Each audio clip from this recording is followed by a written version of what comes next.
What's up, people? What's up? What's up? Another Friday night Wrestlecast. We got Gary Koalition. What's up, Gary? Hey, how you doing? I thought I'd get on the show because Richards he's flown out to E3 in LA, so I thought I might as well join the show today. Well, it's cool. I always want people on that know wrestling and like to talk wrestling. And then, of course, we got Dana. What's up, Dana? What's up, everyone? Oh shit! Sorry, I just kicked something and something just turned on. But yeah. So a lot's going on, as everybody knows. Besides just wrestling, I mean, we got E3, so we're gonna talk a little bit about the new 2K19, all that jazz that came out with the new features, new modes. Hopefully, it's not as bad as 2K18, especially the Switch version. For those of you who have the Switch, you know what I'm talking about. That was so bad. And yeah, a lot of crazy wrestling news. A lot of crazy wrestling news, especially all these cross promotions, this whole bringing back the territory feel, and it's actually coming from WWE's end, which is surprising. Because they've been all about taking over wrestling, but then I think they're quickly realizing that that's not what's really best for business. You need competition, or you at least need to make it seem like there's competition. Work with other promotions, get the buzz out there, because you can't just rule the world. It just doesn't work that way. All right, so we're gonna start this off with Dana. Dana's got the notes and then the news for the week, so we'll get into that. Bum, bum, bum, bum, bum, bum, bum, bum, bum. Go, Dana, go. It never gets old. All right, we're going to start off with a little bit of XFL. St. Louis is under serious consideration for the new FXL team. Executives from the league to rival the NFL are in discussions with the Convention and Visitors Commission, which operates under the banner Explore St. Louis. So that's a lot of tourism dollars. So they really want that number one spot. Right now, it is currently under review and requests for proposals from the XFL to return pro football to the Dome at America's Center for the first time since the NFL's Rams move in the 2015 season.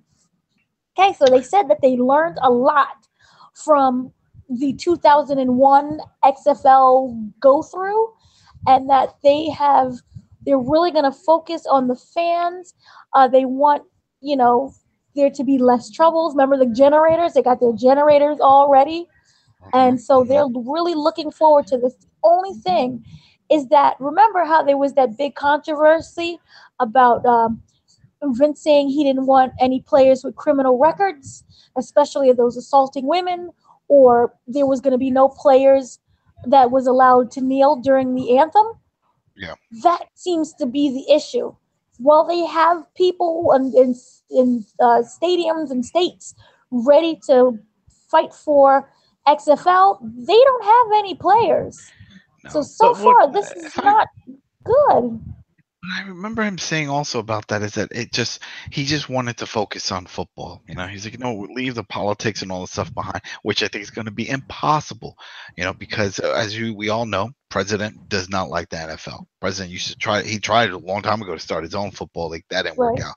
But he's friends with Vince, so don't tell me that when the XFL launches, that the president's not going to get involved and give his 2 cents promoting it. He will. So then it's always that's gonna play a part, especially with a lot of players that are, against the president and his beliefs. I believe the same thing. Sport is sport. They should be separate. But with the whole kneeling and stuff, I get what you're trying to do. It's just freedom of expression, but at the same time, a lot of people want to tune in to sports, or just like with wrestling, it's mindless. You just want to go in there, Right. have a good time. You don't want to think about the real world. When those type of things happen, it brings you back in to that. Wow, this is really going on. We're not done. We know how bad things are.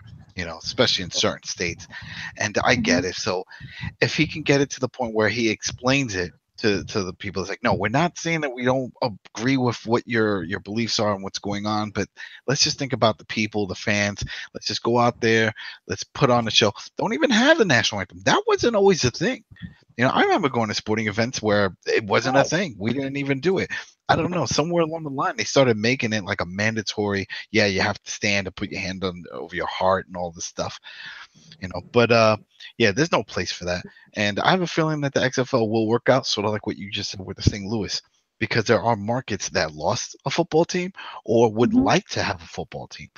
And with the other real football, well, as we here know as soccer, a lot of stadiums are popping up for the MLS. A lot of these teams are developing stadiums. So I'm like, you got some big stadiums popping up, and if there's an XFL team in your area, they can share that stadium. They can get some dates, and I'm sure it'll work out for them, for on both parties. Fill up the stadium when there's no soccer games going on, making a few extra bucks, and it's a win-win for everybody. So I think it's going to work out, and I think out of all times, this is probably the best time, for this XFL to actually jump off. And if they're smart, they'll learn something from the Canadian Football League, and just like football in Europe, put some ads on the jerseys. They'll get quicker money that way, as opposed to charging all this money for tickets and stuff like the NFL. Because that's the problem. NFL is very expensive, and the price just keeps going up. So TV rights go up. So viewership rights go up. Attendance, the ticket prices go up. So then people are like, well, I want to see football, but I can't really afford all of this. And the same goes for networks, which is why they really are looking for an alternative. Right. So by doing that, you're leaving yourself open for a competitor to come in with some big bucks. And Vince got the big bucks, even bigger bucks now with the whole Fox deal. And I'm sure we're going to hear something later on when it does come down to TV rights. XFL is not going to end up on a WWE network. It's going to be on a Fox channel, Probably FX Fox. Warner. Yep. And then also remember that there's another league called the Alliance of American Football, and they plan on starting their season February 2019. Oh, there's all kinds of leagues. Hell, if you remember what JBL has a rugby team, and he's trying to get a whole rugby league. Yeah, he's trying to get it's like a New York rugby team too. I mean, there's a bunch of smaller rugby leagues, but he's trying to make like a big time pro move for it. But is rugby big in America? Because I like rugby, but I'm like, I don't see a lot of people saying we gotta watch rugby. It's not even really big in Europe anymore. It's big in Australia and in certain regions, but it's not like it used to be. I mean, right now, when it comes to outside sports outside the U.S., what is it? It's soccer, cricket, and football and basketball. I think basketball's up there. I definitely know it's soccer and cricket are the two biggest out there. Rugby used to be up there, and then it's just slowly, slipped down the pole. I'm really thinking it's basketball that filled in that next spot, because I know there's a lot of basketball leagues out there, and that's why a lot of players from the NBA started going overseas. Look at Stephon Marbury. I went to high school with Stephon Marbury, graduated same year. And to see him in China and have a bronze statue is ridiculous. And I'm like, I can't believe it.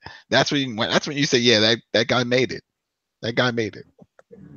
That's crazy. Yep.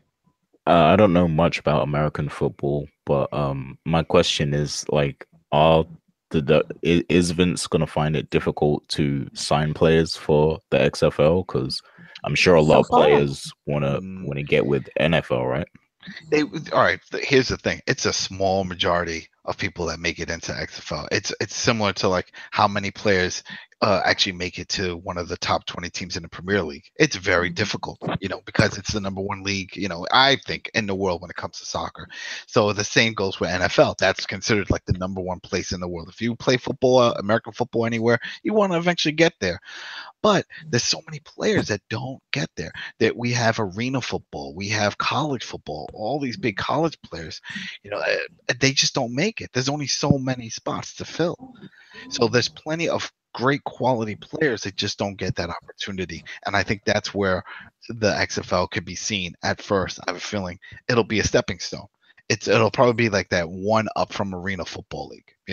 It's like it's for most people here. From what I have, a lot of football friends, football head friends that are into it. They're like, well, the NFL is the top. Underneath that, you have like Arena. Underneath that, you have the Canadian, and then I think there used to be a World League. I don't even know if that's around anymore. But there's an arena football team out here, the Barnstormers, and a lot of people go to those games. People support it, and these are players. They're not washed up or they're not beat up or anything. They're just players that maybe weren't the number 5 or 10 or even 15 on the draft pick, and they didn't get picked. So what do? Right.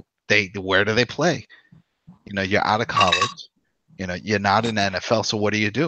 You got to go to one of these other leagues and play there for a while, and hopefully you get scouted. They don't have. The NFL doesn't have baseball and soccer and even hockey which is a minor league. If they had a minor league, like maybe things would be different. But it's the way it's structured here in America. The minor league is the college, the college division. But the thing is that there's a huge gap because your guys age out. You do your 4 years in college and then you're out. Then what? It doesn't. It's not like that. If you would have had a minor league, then guys could be playing 5-6 years or whatever, come in, come out, and then you could pick them. They're not doing that, and I think that's where the XFL can squeeze in. It's what happened last time when there was the XFL. A lot of players actually made it to the NFL. Yeah, it grabbed some NFL guys, and that always helps because those are big names. But there's nothing that compares to creating your own stars. And I think that's the goal here. If they can create their own stars, and we're like, oh wow, who is this guy? Well, this is the guy that got overlooked by the Jets, or this is a guy who, got cut during the prelims or during the off season of one of the teams. They felt that they had a better option. Doesn't mean he was worse. Just maybe there was just somebody just a little better. But that means that guy that was a runner-up still was the runner-up, still is quality. And this is his time to shine. So the trick is, and it's what's going to be hard is that if they do launch and they get all these players, how do you keep these players? Let's say let's say if I was on one of the teams, right? I didn't make it to NFL. I made it out of college, didn't get picked, but I know I'm the baddest wide receiver. So here comes the XFL. I've been doing arena football, whatever. The XFL comes in. It's supposedly going to have TV deals, going to go back into stadiums, going to be bringing live games. There's going to be attention on it. I'm going to step up my game. But the thing is, what kind of deals are the XFL going to offer these players? And I'm assuming they're all going to be 1-year deals unless they're big name players. So the trick will be, can they keep any of these players? Because remember, the XFL is going to be owned entirely by the XFL. It's not going to be an open franchise like the NFL is. So Vince and his group will own all these teams that they have. So it's going to be interesting to see on that respect, because the last thing you want, at least for them, is that they open up, they get these players that didn't get in the NFL, they shine, they get the spotlight, and then now NFL teams start knocking. So yeah, we'll give you 5 times what they're paying you, because obviously they probably can because they're making bigger money. XFL still new. How does the XFL keep these players? It's going to be tricky. But I think it'll work out if they play their cards right. And right now, it looks like they are playing their cards right. You got this Fox deal coming along, and they got big money behind it. And we know Vince got even more money coming in now, so they can do it. And there's a lot of people that want to shine. And I'm sure there's players that are on the bench in NFL like, damn, I never play. I might be on this team, but I never play. So if I can, let me go. One more question though. Because Vince has gotten so used to being number one in pro wrestling, like WWE is number one essentially. Do you think he can humbly be at number 2 and possibly number 3 with this? Like, is he going to be able to function? Nope. That's the whole reason why he's doing this. No. This is a challenge. This is his new challenge. He completed his first challenge, become the biggest wrestling promotion in the world. He did it. He killed WCW in such a fashion. Just by we all remember that. The fact that Monday Night Raw and he was there on WCW. Remember that? That was crazy. When we saw that, I was just like, who does that? That's someone who's climbed to the top of the mountain and plants their flag.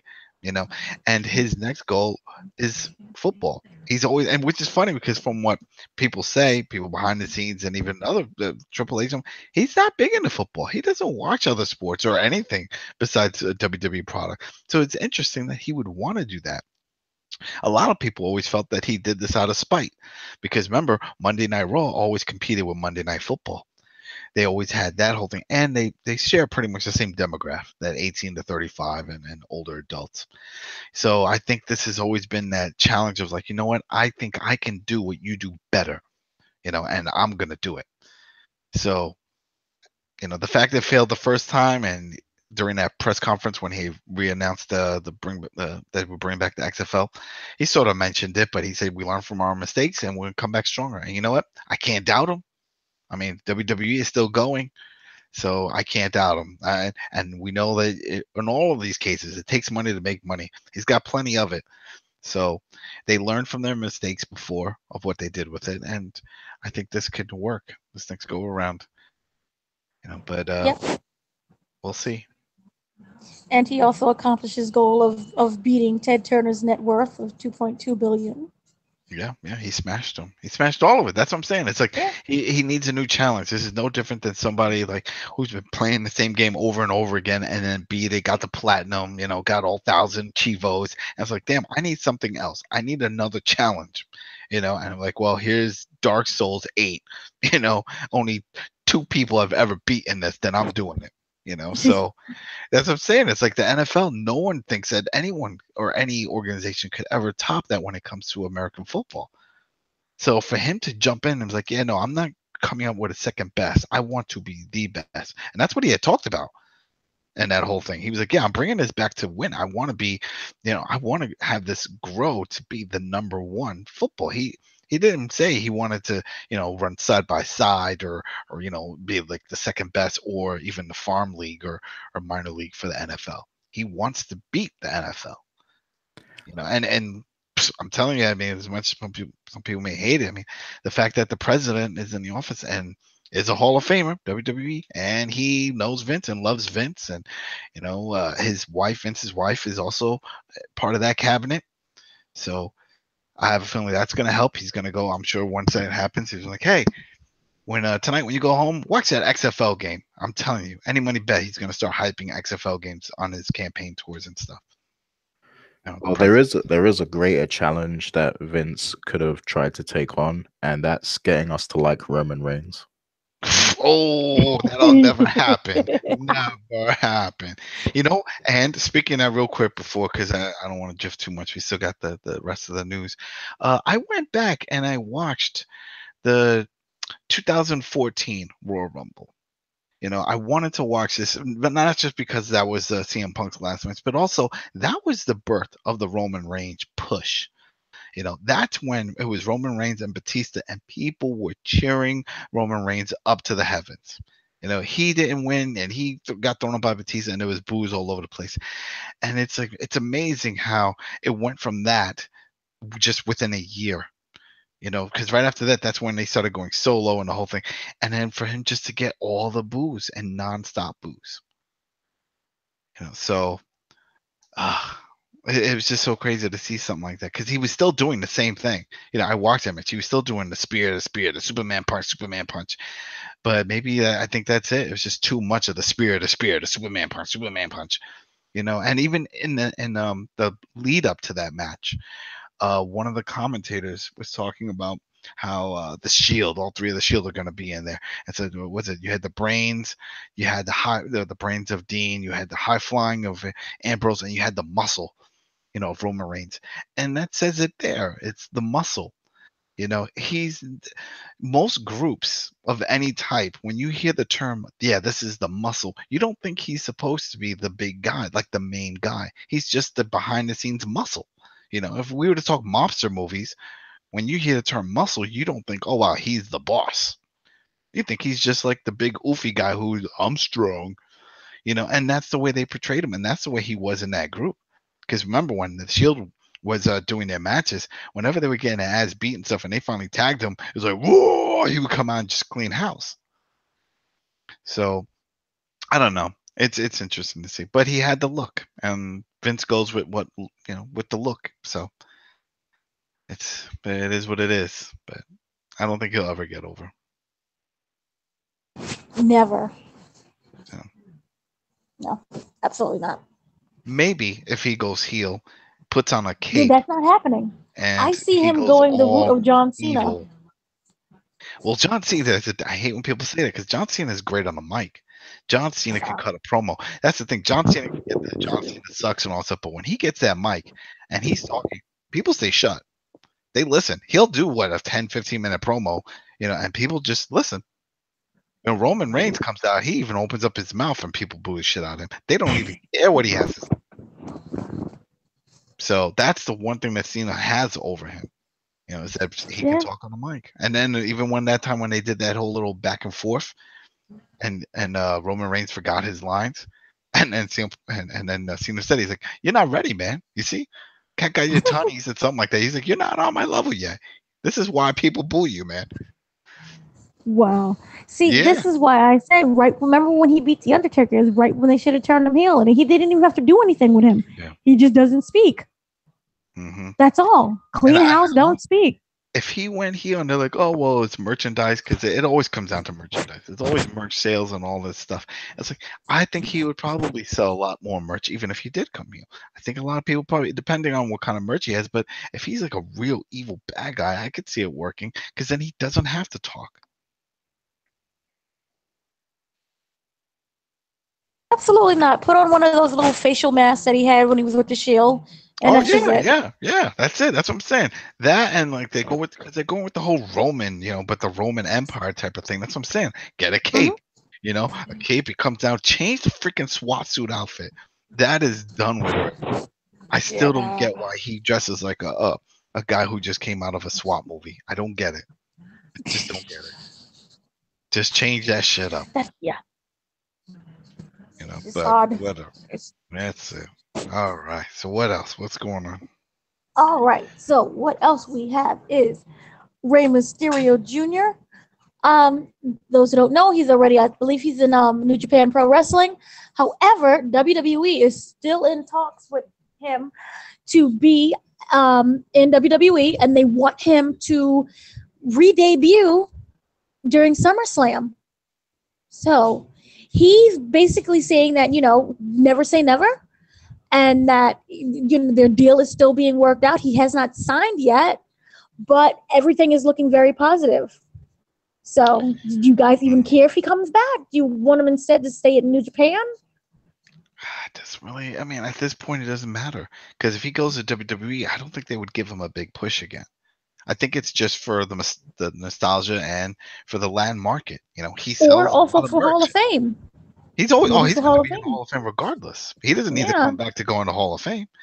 Well, just to keep reminding people that he still exists. Like I wouldn't doubt if they bring him back through a 2K deal, and he becomes that DLC and they do the whole build-up like they've been doing with all the other wrestlers, that make it through. It's like, oh, we're going to put you as the main character that you get as DLC in the game, and we're going to do this whole big push leading up to a great WrestleMania match, and you're going to get in the Hall of Fame, the whole package deal, because that seems to be the pattern.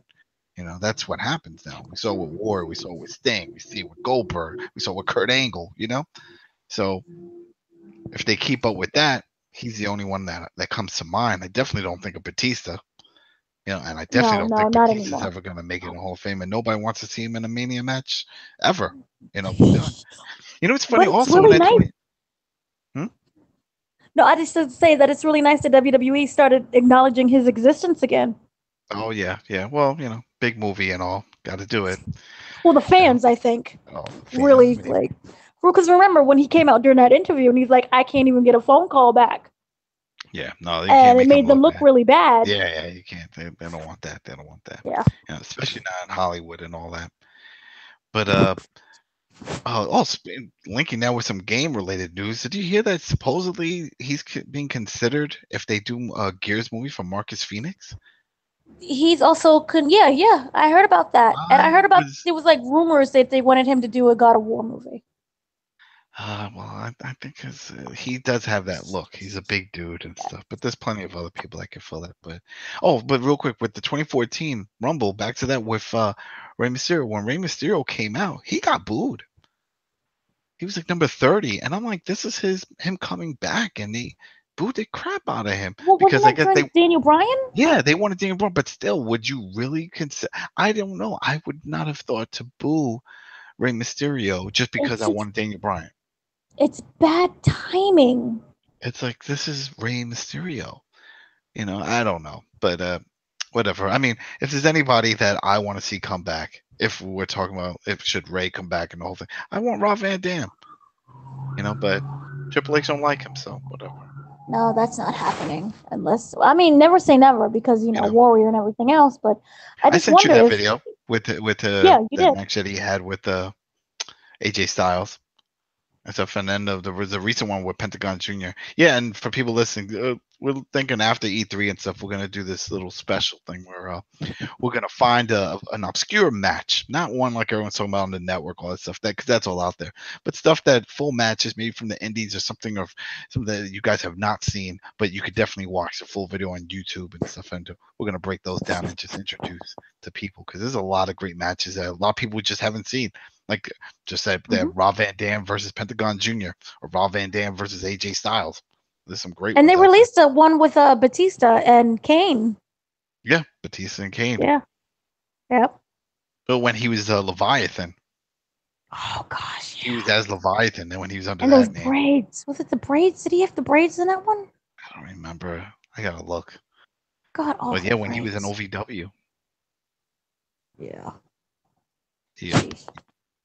Yeah. So, real quick, as you were saying before. We'll see what with Ray. I don't know. I mean, it's to this point, like we said, like I don't see any real direction for him if he does go. Because as much as people like wrestling, it's still story. You know, it's still drama. That's why they want Emmys and all these awards now, because they feel they're in the drama category. And it's true, they are.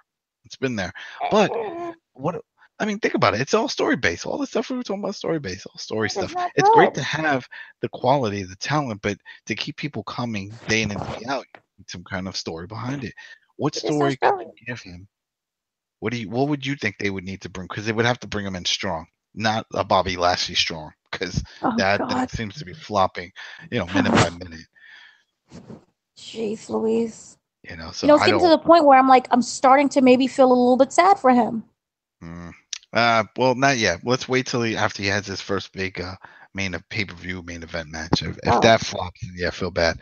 But I mean, what I'm upset, and I'm sure you've seen this trend, maybe with Daniel Bryan, it's like, first time Samoa Joe, first time. You know what I mean? That's like they're throwing all these guys at him, and putting these on SmackDown to get those viewers up and stuff. But it's like, I don't know. Maybe it's just me. I just don't see the big deal with Daniel Bryan. I get that the gimmick was over, but in ring and stuff, he's still this little guy. They're not booking him correctly. That's the problem with me. Is that yes, he had this really great redemption thing, and he was a little guy, and then he got injured, and now he came back. And the thing with the WWE in general is their stories are very flat. The whole situation with Big Cass.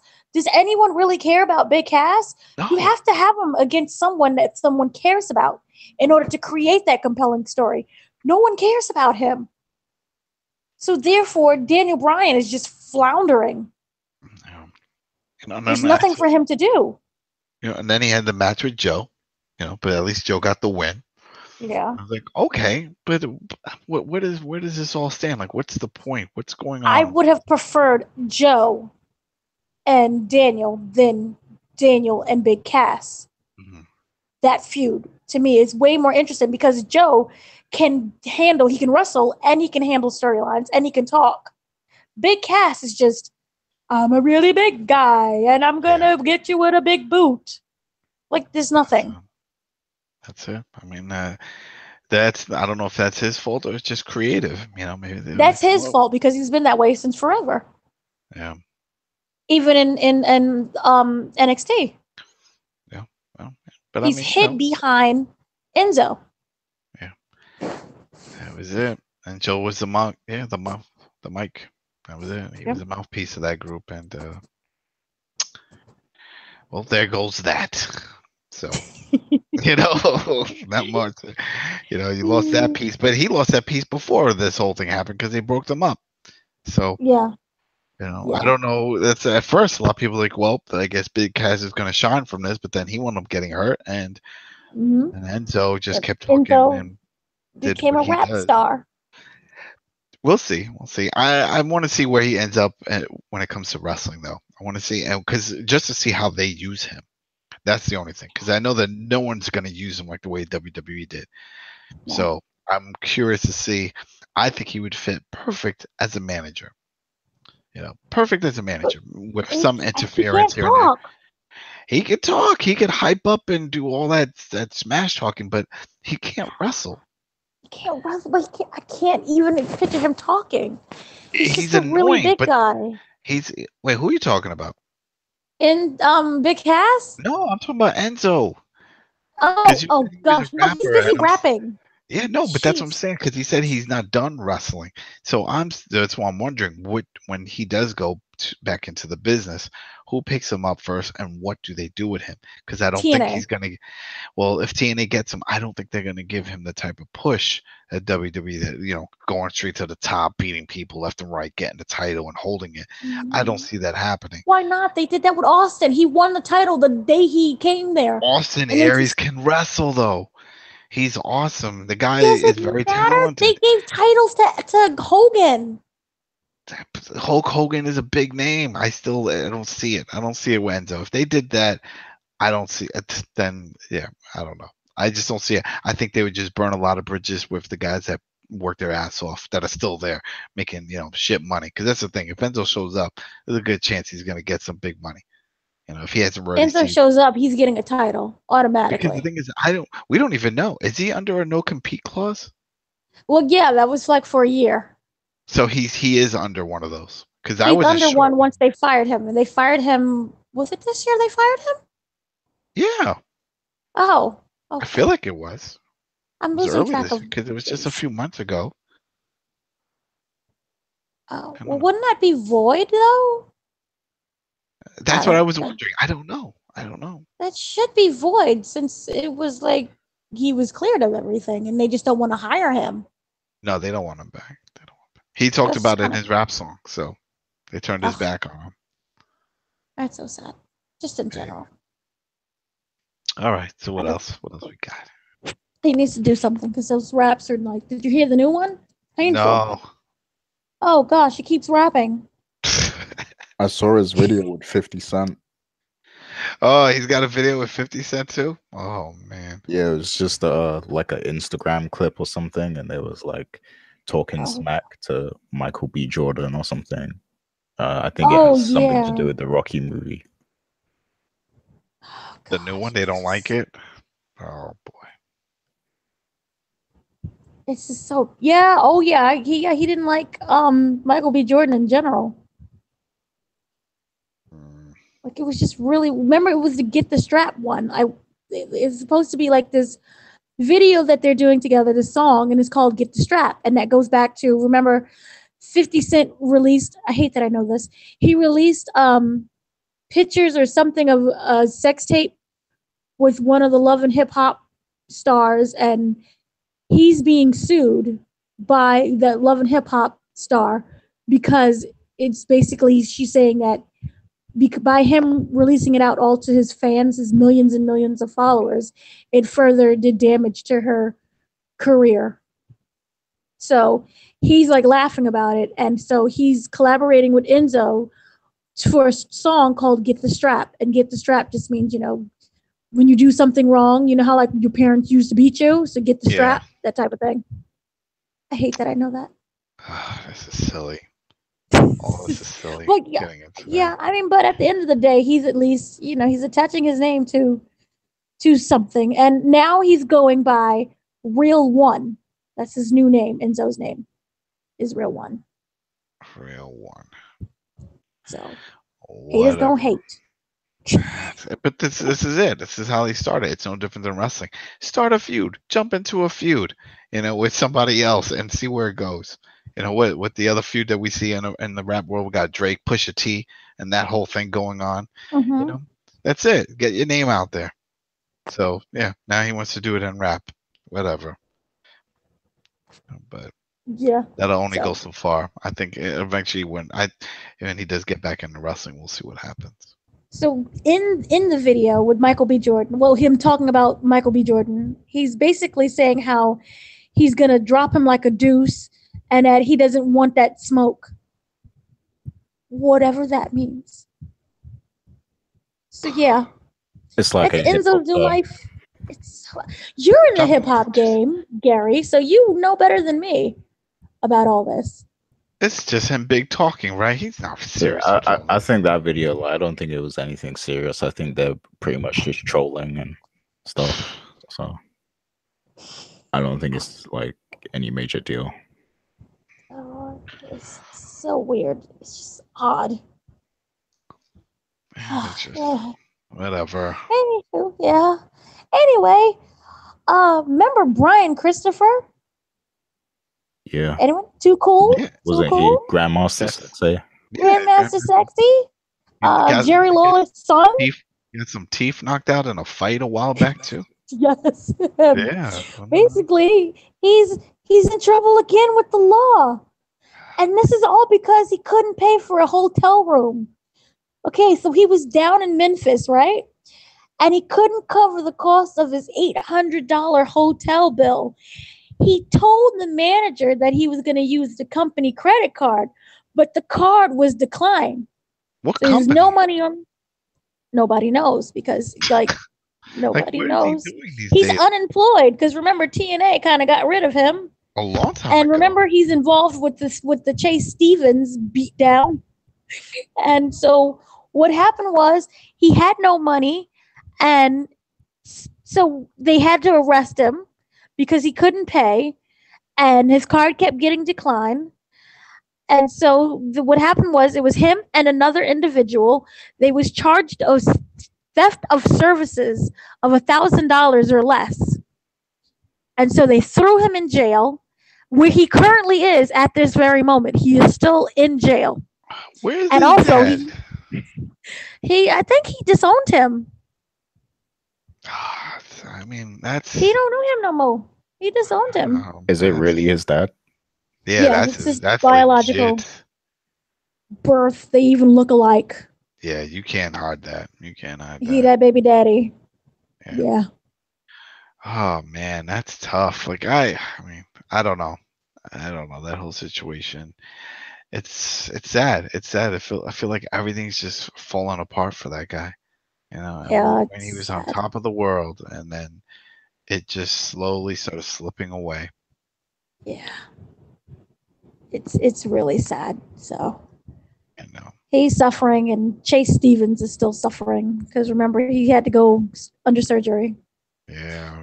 I wonder if there's a lot of drugs are involved. Because isn't Scotty Too Hotty? He's like a fireman. You know. Yeah, he's doing good. He's like the Yeah. opposite. He's living his best life. Everything's working out for him. Yeah. So. Yeah, so he's just having a lot of problems. They didn't say any type of substances was on him, so I guess it's a good thing. But you need the money if you want to go and stay in hotels. Something must have happened, but I'm still curious And he about looked the whole awful. corporate card. Like, what Yeah, card? What are you there's talking no card about? to Where be is corporate, this? and he looks gosh awful in his mugshot. I mean, he Well- looks like he's been punched around in the face. Probably has. No one ever looks good in mug shots. Some people can look really good in the mugshots, and he's only 46. Shit, man. So, and he was staying at the Hampton Inn downtown in Memphis, and he tried to flee, but they caught him anyway. But what? Isn't he from Memphis? Like they're Yes. from there. So I mean, Yes. find family or something. I don't. So I don't know. he went and he stayed at the hotel, which is kind of cheap considering. He stayed at the hotel, and he fled.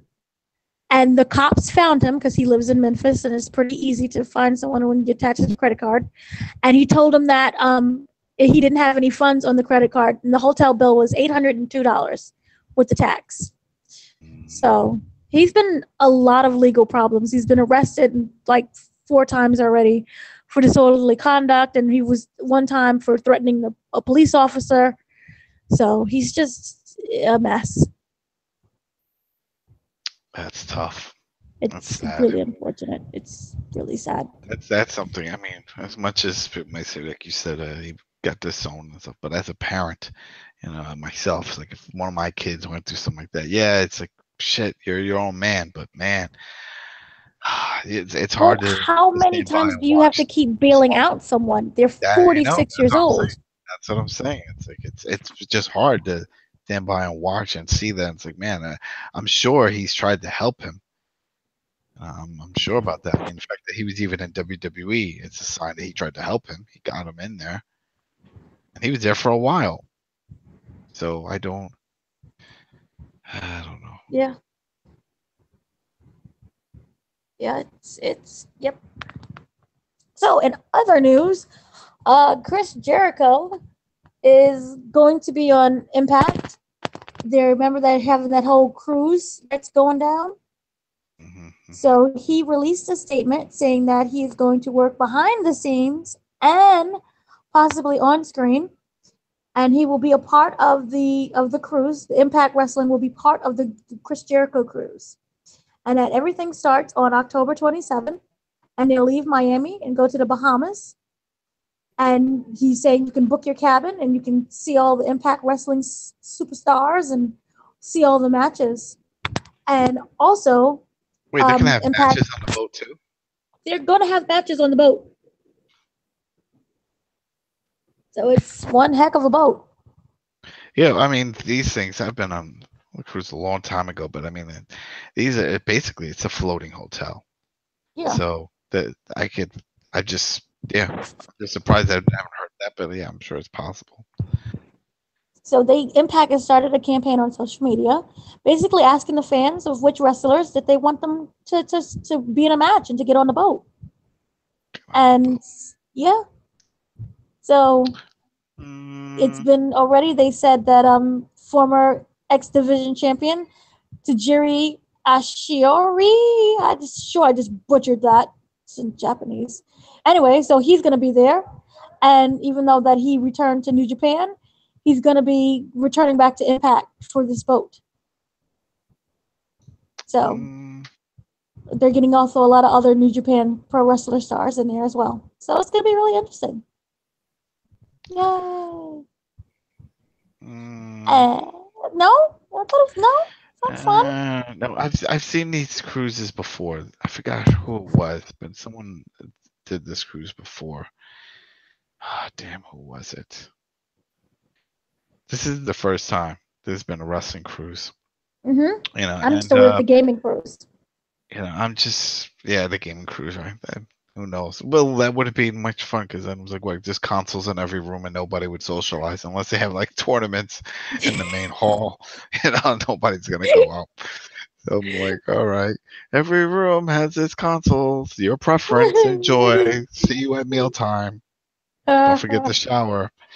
Yeah. Yeah, I don't see that ever happening, but yeah, no, I don't know. Because I remember you said that the WWE are allowing him to do this, but I don't think this is a cruise. It's not televised, and their whole big thing is things that are televised. You know, here in the States. So since it's not a televised event, just a cruise. Does it matter because social media seems to be way more better than televised stuff? It's not. I don't know because nothing's gonna happen here. This is just. It's a special event. I mean, they're not gonna change titles during the cruise. No. You know what I mean? So it's like it's not really gonna do anything. And plus, Jericho is in that special place with WWE. You know, and he had talked about that right before he did that New Japan show. That it's like he's done everything there is. He's already winding down his career, and this is his checklist. You know, sort of like Cody had his. Well, this is Jericho's, and they're letting him do it because he's not hurting the company. He's not going against them. You know, and he's doing these other things. So we'll see. You know, it's not like they're putting a belt on him and then he's showing up on Impact with the belt. So or that could happen. You don't know. I do know. There's no way it's gonna happen. The only way I could see things really a real partnership is if, let's say, the owners of Impact, they take a knee and they scrap their whole online service and say, hey, let's partner up. Because the only reason why Vince and them are being nice is because they want that back catalog. They have so many of the top stars like AJ and Samoa Joe and Drew and all of them. They want that back catalog because they can make a killing from content to DVD specials and to network specials. They want that content. But just when they were trying to get it, it didn't happen. And then the Owl Network or whoever owns it now launched the Impact, that Fight Network, that paid service, like $6.99 or something. You know, but here's the thing. WWE keeps dropping their own DVDs. Like they're not releasing. So do you even think they're still interested in the TNA back catalog? Yeah, of course. Content. It's more content. I mean, I was watching Impact yesterday, and they showed a match between Rob Van Dam and Tommy Dreamer. And I'm like, and before I remember a few weeks back, they showed like a classic match of Samoa Joe doing something, but the whole point is that they're showing these matches of big names that people associate with WWE, and they're there now, especially like Samoa Joe. It's like shit, we would love to see these type of matches on the network, but we can't. It's on this other network. So unless if you're saying like what you said before, it was like they're playing nice and they're doing all stuff, and I know that a lot of that is true when it comes to Matt Hardy's situation, not being broken and getting all his content and stuff for their special set. I'm sure they're gonna keep trying because that's the thing. They wanted that before. They wanted the content before. Remember, they didn't want the promotion, but they wanted the content. But Dixie blocked it. She said she vowed never to sell anything to WWE, which is a shame because if that would have happened, it would have been awesome. But whatever. Yeah. Well, speaking of DVDs, WWE sent out another survey again. I'm not sure if you got one, but here are some of the proposals that they was asking people what they'd be interested in. 4 Horsewomen DVD, which focuses on the lives of the 4 horsewomen and their journeys and how they all got. No, okay. Smackdown 20th anniversary, all the best moments in Smackdown history, and a special anniversary DVD set. No. Too soon. Yes. Nope. Next. $Million Man DVD, a loot into the life of the WWE Hall of Famer Ted DiBiase. That might be good, but Bruce Pritchard's show, something to wrestle with. They've ripped it to we'll shreds. Get into that one later. Yeah, they've gone deep into that. I think that was like one of the first episodes on the network. One of them, I think it was Piper, and then they did DiBiase one. Yeah, I mean, no, it might be cool to see some of the best of Charlotte Flair. Relive her classic battles with Sasha Banks, Bayley, Nikki Bella, Asuka, and others. Nope, too soon. Next. Okay, here's one I think you'll be interested in. Ready? Yep. Best of NXT TakeOver 2018. This DVD set would include breakout performances from NXT's TakeOver specials throughout 2018. Get that and a digital copy. Thank you. Okay. Asuka, Empress of Tomorrow. Follow Asuka's journey to see what brought her to the WWE, including her greatest battles in NXT and WWE so far. She had great battles in WWE?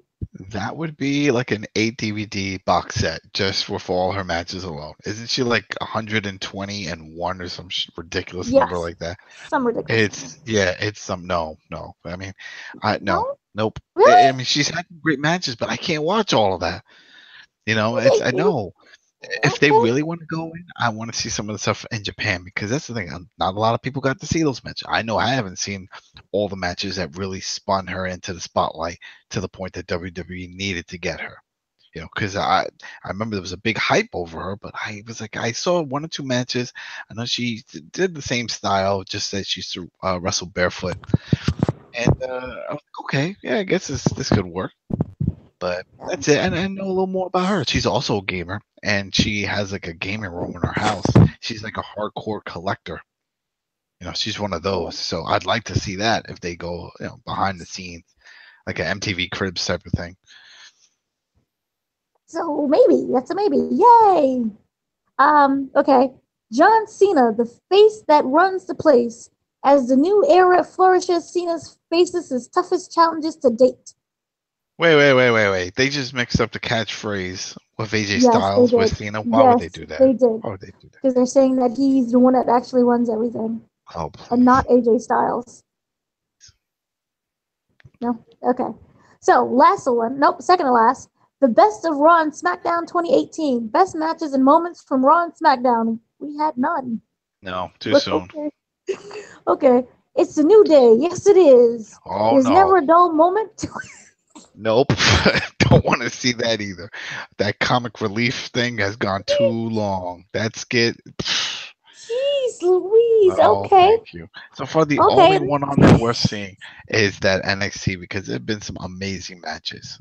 They've had some amazing matches. Those takeover events always seem to just put the main event to shame because they just live up to the hype. Every match on those cards are always up to par. Even the women's matches that they had there. And then when they get to the main roster, everything gets watered down. Just doesn't have that oomph. Right. Okay, well, there's the special edition releases that they are asking people. The best of Roman Reigns. Shit, is that on the dollar bin, or like is that like an attachment for if you buy one of these other ones, you get the best? Because I don't think anybody wants to outright buy that. That should be an add-on. Hey, you Okay. also get this giveaway to your enemy. The DLC. That's it. Attach it to 2K19 and call it a day. Exactly. You need a gag gift? Send it to your buddy. The best wrestler ever. His DVD is out. Enjoy. Oh, no. And when they unwrap it and they see Roman Reigns, they'll just start cracking up. Okay. The history of the ECW Championship. Shit, we've seen this too many times. No, because you know what they're gonna do? They're The gonna new show one. exactly. You're gonna see your boy Bobby Lashley as a champ. That's what you're gonna see. Because But Rob you'll Van get Dam some great CM Punk matches. even then, no, he didn't really get into his own until he made it to the main roster. He still had the long hair and doing the whole thing with the piercings and all that. It just wasn't there yet. I know I wasn't. Okay. No, it was bad. Okay, the best of WWE superstars. Superstars. Superstars. Remember they had their shows? No. They might as well just say, "Hey, superstars! All the shows you never saw," because no one watched Superstars. Didn't they get rid of Superstars on the network also? They did. They So still have main event though. They think they're slick. They're like, shit, you won't even watch it when it's free on the network, so we're just gonna charge you for it. Would you pay for this shit? I'm telling you, it's a swindle. They're swindling. But they put the Authors of Pain on the main event show. And that could be a DVD special. DVD. There you go. DVD special. Authors of Pain. Oh my god. Okay. Superstars. If they went back, let's say if it was Superstars when Superstars actually meant something, the old Superstars when that one was on TV, I think that was it on Fox or NBC? It was on. I just remember NBC. when I was NBC. Yeah, NBC. When I was a kid, I remember watching Superstars. But even then, the way the model is that you had the main Superstars on there, but it was against enhancement talent. So you didn't actually see any legit matches until it was a pay-per-view or Saturday night main event. Yeah. So it was just squash matches. Yeah. So if you want to see those type of things, then yeah, enjoy. But nope. Okay. The best of Andre the Giant. I like that one. I feel like, yeah, but you know what? The quality is not going to be great because remember he They was can champ for a long time. package it with the documentary that came out. Maybe. No? The doc was pretty good. I watched it. I liked it. It was all right. It was Gary, so did you see the doc? No, I haven't seen it. You got to see the doc. It's so sad. It is sad. But you know what? It's a sadness that I think we all know or knew was possible for someone that's that big. Not celebrity-wise, but just size. Like, think of all these big guys, like even Shaq and stuff. It's awesome when they're on the court doing it, but then think about when they go home. How do they live?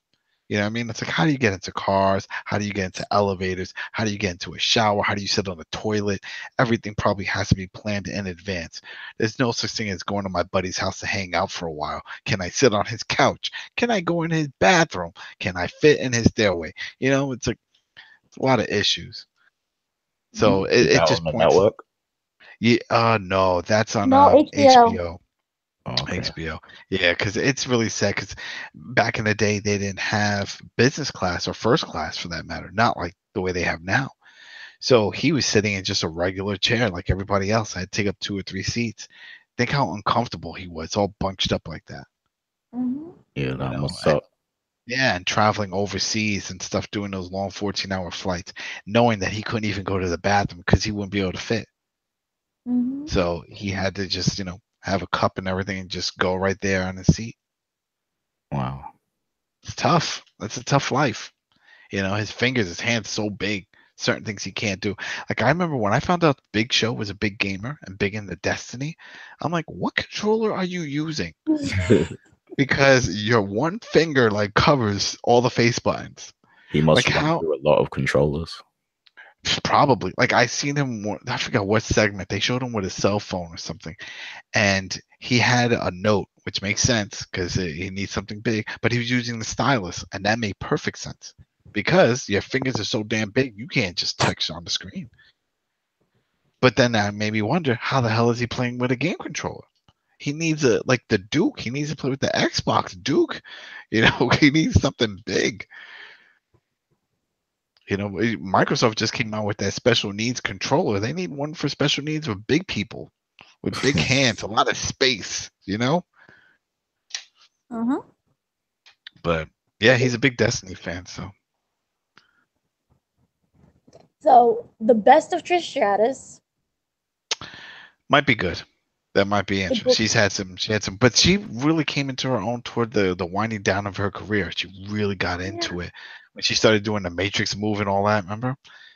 Oh yeah, I remember.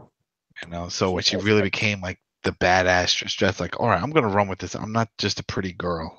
But I feel like she has enough already. Do something like Molly Holly. Molly Holly wasn't there long enough. She did some stuff, but Molly Holly just, didn't do much, and she wanted out. She wanted to retire, and that was the thing. I remember I heard an interview with her, and she said she left on her own terms. She was like, "Yeah, I'm just ready to go. I'm tired." I'm like, okay, goodbye. The greatest moments in matches of Goldust. It could be. He's had some crazy matches. Crazy. John. Yeah, I mean it's not bad. Yeah, man, it's crazy during the 90s. How old is Goldust? Because he's been around forever. Right? He's in his 40s, mid 40s or late 40s. But he's still in great shape. Is he? I don't know, but definitely in great shape. Okay, he's 49. Yeah. So it's up there. Let's see. John Cena match compilation. That just seems like rehashed stuff. The best of Dean Ambrose. How could it work? It could work if they throw in his Thugonomics. That was the highlight, man. I loved it when he was at Thugonomics, when he would do a little rap and throw a bag of nuts at them. Like, hold these nuts. That was classic. Love it. They need to bring that. That was hilarious. That with the spinner belt. I love the spinner belt.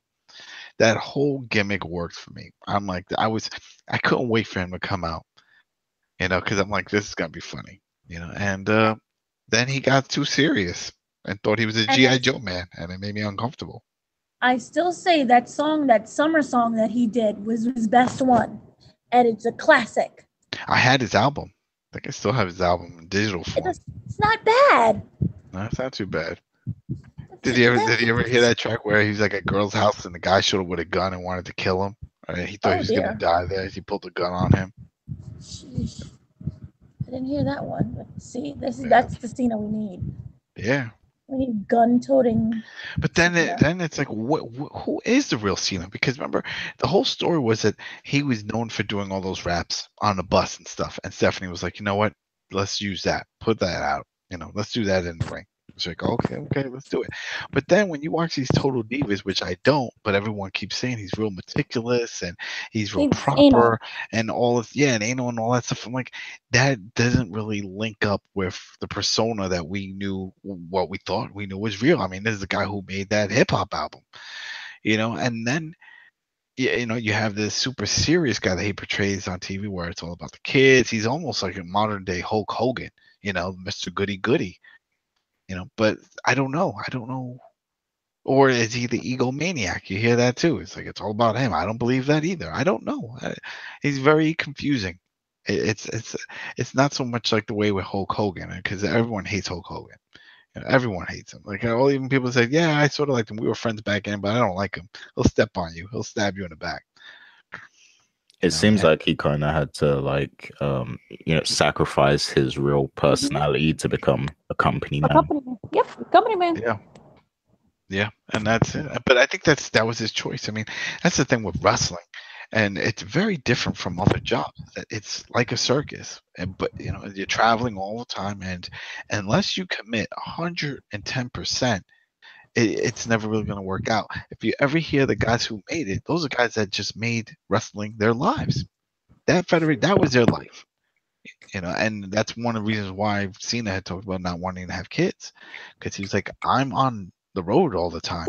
I see some of these guys struggling to see their families. Hell, we saw at the Hall of Fame Mark Henry get all emotional, crying about how, sorry I wasn't always there for you for your birthdays and the games and stuff. I was on the road making money doing this, and I'm coming home. And there's a lot of stories like that, and he didn't want to do it. He didn't want to be one of those stories. But that's the only way you really make it. You give your life to the business. So you know what? I don't give a shit about anything else. What do you want me to do? I'm here, 24/7. I'm here, because you're the company man. They like that, because they're like, all right, well, we're gonna do this, we're gonna do that. What's his the guy who just got 200 straight losses? What's his name? This Hawkins. Yeah.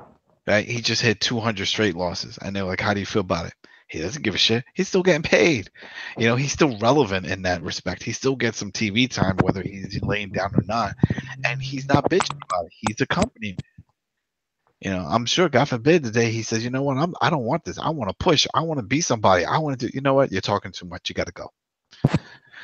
So just do it. And then they'll throw you a bone every once in a while, just like they did with Rhino. Rhino came in, when he came back, he started doing the job over in NXT. People were like, oh, what are they doing with him? Next they brought him to the main stage and they gave him a tag title belt. So they're like, don't worry, we won't forget you. And little trivia, a lot of people say like, oh, Rhino, ECW. Wrong. WWE. He was WWE first, and he was one of the first guys they sent down to ECW to get repackaged. Mm-hmm. Later on, Al Snow showed up, but Rhino was one of them. And it was a big deal because Rhino was like the last champ that ECW had, and he really made his name there. But he was one of the guys WWE sent down. So when they're like, "Oh, he's the one that they kept," they still have him. In Vince's eyes, he's a WWE guy. He's not one of the ECW guys. Well, that's good for him because he's still employed, because they would have been gotten rid of him. Yeah, and he's had his demons. Shit happens. Life happens. It's just put that way. Life happens. Shit, we all go through ups and downs.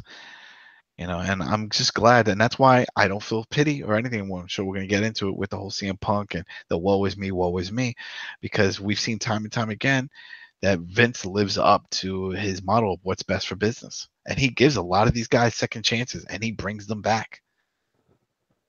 Mm-hmm. He doesn't care. He puts water under the bridge, and he helps them out. People say, oh, they don't give a shit about this and that. I don't believe that. I don't believe, because look at William Regal. William Regal was a junkie, had all kinds of health issues. Vince could have just cut him loose, but nope, didn't give up on him, kept putting him in rehab, and it worked out. Now look at him. Well, he has health issues now. He's been gone for a while. He has health issues, but it's not. It's not drug addiction. No. That's the thing. He was there for him, and that's why it's like when I hear these stories, or like when CM Punk's like, "Oh, they don't give a shit about people's health," I was like, that doesn't really link up with everything else that we see, especially when they're paying for, Double J's health, rehab, and the same thing they did with Jake the Snake and all these other guys and Scott Hall. They look out for these guys. I think they look out since Benoit's situation, and it casts a bad light on the company. Nobody wants, and of course it's one of those double-edged swords, because they could be seen that way too. It's like, obviously, because they don't want these guys dropping like flies, because at one point it was happening. Remember, we had Rick Rude, we had Mr. Perfect, we had Big Boss Man. I mean, I felt like every other month we were hearing Tess, Eddie Guerrero. We were seeing all these people drop like flies. And they're like, wait, what's going on here? And then, of course, everybody wants to revert back to, oh, it's steroid use. Wrong. It's the mixture of painkillers, and drugs and alcohol, all that together. It's a strain on the body, and working out, you're just asking for it. And then your heart just gives out. It's a heart attack. It's hard. It's hard to do what they do. Day in and day out, they need to take these breaks. They need vacations. They need to let that body heal. Bumps live up to the term bumps, and the name bumps. It hurts. Pick up. If you just slam yourself down 4 or 5 times, no one even picking you up, that's just gonna hurt. After a while, it's like shit. It doesn't matter if it's on a mat or not. It's still plywood under there. It's still force. Your body's still shaking you. So. I agree. So we also have the best of Dean Ambrose, Finn Balor for everyone, Sergeant Slaughter, Shinsuke Nakamura Rockstar, the best of Roddy Piper, the Miz A-list superstar, and the very best of Braun Strowman. Too soon for Braun. He's still young. He's still making his name.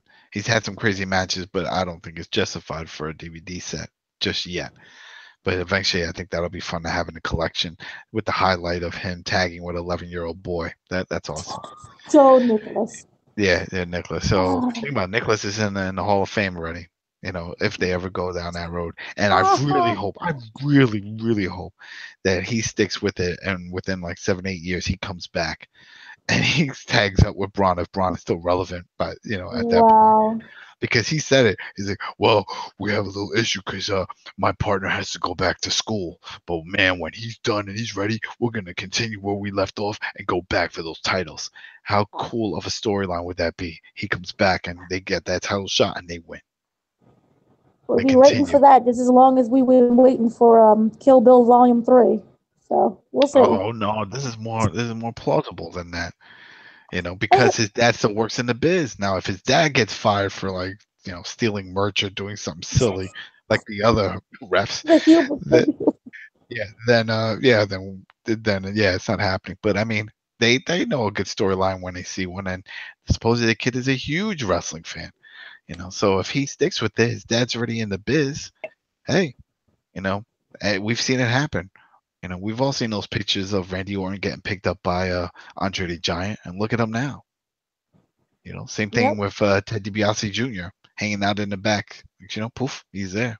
Or The Rock, or all of them. All these kids that grown up and made them became big stars on their own right. So that is true. So Adam Cole is defending his NXT North American Championship at Evolve 107. So that should be very interesting. Yeah.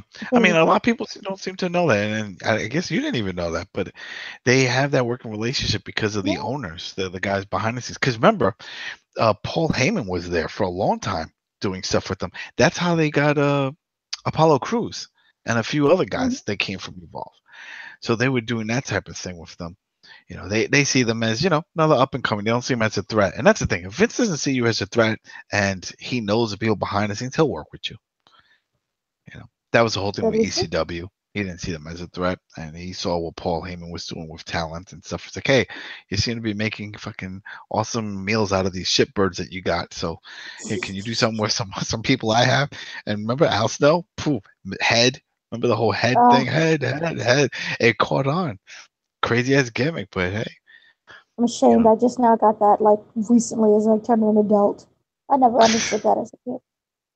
Coming down to Prodigy and stuff. But no, I'm not surprised by that. So I'm sure it'll work out. I don't see them dropping titles or doing any of those type of things. You don't know. They're gonna make the announcement on Monday. Who's his opponent gonna be? I still get Evolve is on the WWN network. That's another network that does indie shows. Yeah, because I still get emails for them all the time. Oh, watch this Evolve show, and it's like they're cheap. They're like $5-10 or whatever. And you watch these shows, and they send talent back and forth. Apollo Crews has gone back, and I forgot there's one other big name that they got that was from there, and they send him back every once in a while. But Adam Cole's showing up there, not bad. They do the same with that English promotion. Dunn is always wrestling over there. Evolve. Oh, it's Evolve. Oh, yeah. Well, that's good. Have a working relationship. No, it's something. It's called something else. What's it called? I don't know. It'll come to me. But yeah, but most of the talent that they wound up picking from the UK came from that school, which is also like a promotion out there. So it makes sense. It's like throwing a bone. It's like, yeah, we took this guy, we made him, but we'll send him back every once in a while. No different. It sort of reminds me like when Rob Van Dam became Mr. Monday Night, but then he kept going back to ECW. Remember those? Yes, I did. And he would pop up and he's like, "Oh yeah, Mr. Monday Night," And fun fact, he owns that. He owns that name. Once he came up with it, he put a patent and everything on it. So Well, WWE that's smart. they don't own that. That's very smart. Then Well, they moved him to SmackDown Friday night, so couldn't say that shit. and it'll be back on SmackDown Friday night, 2019. What's this I'm hearing that it's live on the East Coast, but it's No, not live West no. Coast? That was originally what was being stated, was that the East Coast is going to be live, and the West Coast was going to be like a 5 to 10 minute delay. But everything is going to be live Yeah, on because both that doesn't coasts. make any sense. Why would they do that? They don't do that I now. No, I didn't understand that, but it's going to be live everywhere, so it's officially live. I just don't think anyone's going to watch it live because it's Friday. Friday, man, especially Friday night. Friday night, that's tough. That's a tough Yeah, spot for any show. Any show. I mean, across the board, every show I think there was only one show that ever really succeeded at that time slot, and that was Baywatch. And that was a big deal. And they're like, "How are they doing it? Have you watched the product? It's just girls running around in bikinis all day." So yeah, that's why. No, but I don't know. I don't. Yeah, They're gonna have to I figure don't know how something that's out. going to work out, but they paid billions of dollars for it, 5 years, and if they don't Yeah. screw up, they won't get canceled. But they also said they will get canceled if they screw up. So Yeah. maybe this is I why we're don't. seeing a lot of cross promotion, so that they end up coming on the show in 2019. Yeah. I mean, they got to do something. They got to play nice. They got to do something. They got to expand. Got to spice things up. You got to make it interesting. That's the thing. If anything, people are like, "Oh, this sucks." It doesn't suck too much. I mean, if anything, it's good for us because this is lighting that fire underneath them to produce a great product. No more this. Oh, this is the number one show and this is the number two show. They both need to be number one shows. They both need to live up there. They both have to be top products now. So if there was any feud like they wanted to do before, of like Raw versus SmackDown, shit, you need to do this now because now there's a lot of money behind it, a lot of eyes on it. And they're going back to basic TV. That's a big deal because that's just catching people that can just turn on any TV with bunny ears. There's plenty of people that still have that too. So. Yep. So If you, with Bruce Pritchard, Something to Wrestle, the podcast, Yep. you guys know it's been very successful. They're very open and honest about everything that's been going on in WWE and the past that they've had. Well, it seems like there seems to be an issue. Right now, the show is stalled because of creative differences with the company, being WWE. And the episode that was supposed to air on June the 6th, it finally aired. Well, they stated that it's going to air on the 8th, which is today, but they're still waiting for it to be aired. And so far, it seems like they've halted production. What was the topic? The topic was going to be about WWE's ECW revival. All right, so they're probably gonna. I could see that being a big issue because that's gonna put a lot on Vince just screwing everything up. Yeah.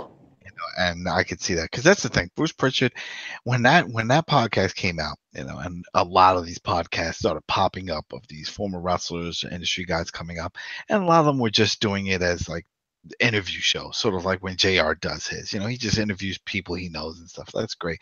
But what makes Bruce Pritchard's show so interesting is that he was in charge of creative. He was part of that team. He wrote a lot of these amazing matches and scripts that we know of. And the fact that he came on and said, "Yeah, I'm going to tell it like it was and what we did and like it is, and I'm not going to hold it back." I was like, "All right, well, we'll see." And he lived up to that. I mean, some of his the shows I've listened to were like, "Whoa." He was just going deep on, yeah, this guy screwed up. This guy did this. Yep, nope, this was a bad idea. Yeah, we really did this on purpose. Next. He would answer the questions. He wasn't really dancing around. And every time he tries to dance around, well, some of the people didn't like Conrad or something. Like, give names. Well, no, cut the bullshit. Give names. Okay, Michael Hayes did like this, and he'll say, he'll push him to get to the point because that's it. That's what the show is supposed to be about. It's a guy who actually wrote a lot of these scripts and storylines, and we're always bitching about who wrote that, who did that.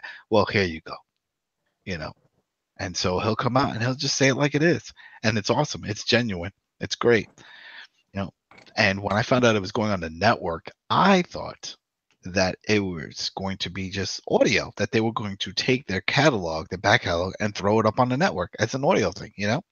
I didn't Right. know they would do video and a whole new version. So a lot of the stuff they're covering, like they did the Piper and the Ted DiBiase, this was like rehashes of what they did on in a podcast.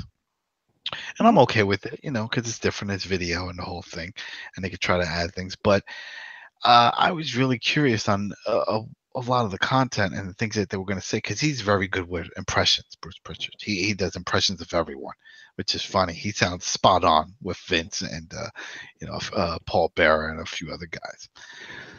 But he really goes into it, and I was surprised that they were willing to do that to put him on the show. I don't know. What was that? I heard a ding. Sorry. That was you? Oh, okay. I wasn't sure That if was it was. me. No, it's not you. Here. Yeah. But yeah, I was surprised when I found out it was a whole new product and that they were going to put them on. And I feel like the only reason why they did is because, yeah, they've been winning awards. They won 2 back-to-back. Like, was it a wrestling podcast related or sports podcast of the year or something like that? You know, and it's mainly because, though, he's going all in, just talking about what's really happening behind the scenes. So to have somebody who's sort of pulling the curtain down and saying, "Yeah, I'm going to tell you all the shit that goes on when I have meetings with Vince and stuff," I was like, "Shit, how are they letting this go on the network? What is all that dinging? That's you? That's still you?" Sorry. It's Uh, yes. Sorry. so, I thought it was muted. yep. So for that to happen and pop up on the network, I was like, "All right, you know." But I automatically assumed that they were going to water it down. I just assumed that it was, well, they can't do it, and I guess they're trying not to do that because I remember a few episodes of back on the podcast they said that they did say some curses and they found out they got bleeped, and they're like, "Hey, what's with the bleeps?" And I was like, "Well, sorry, we just don't want the cursing. You can still say it, but we're gonna bleep it."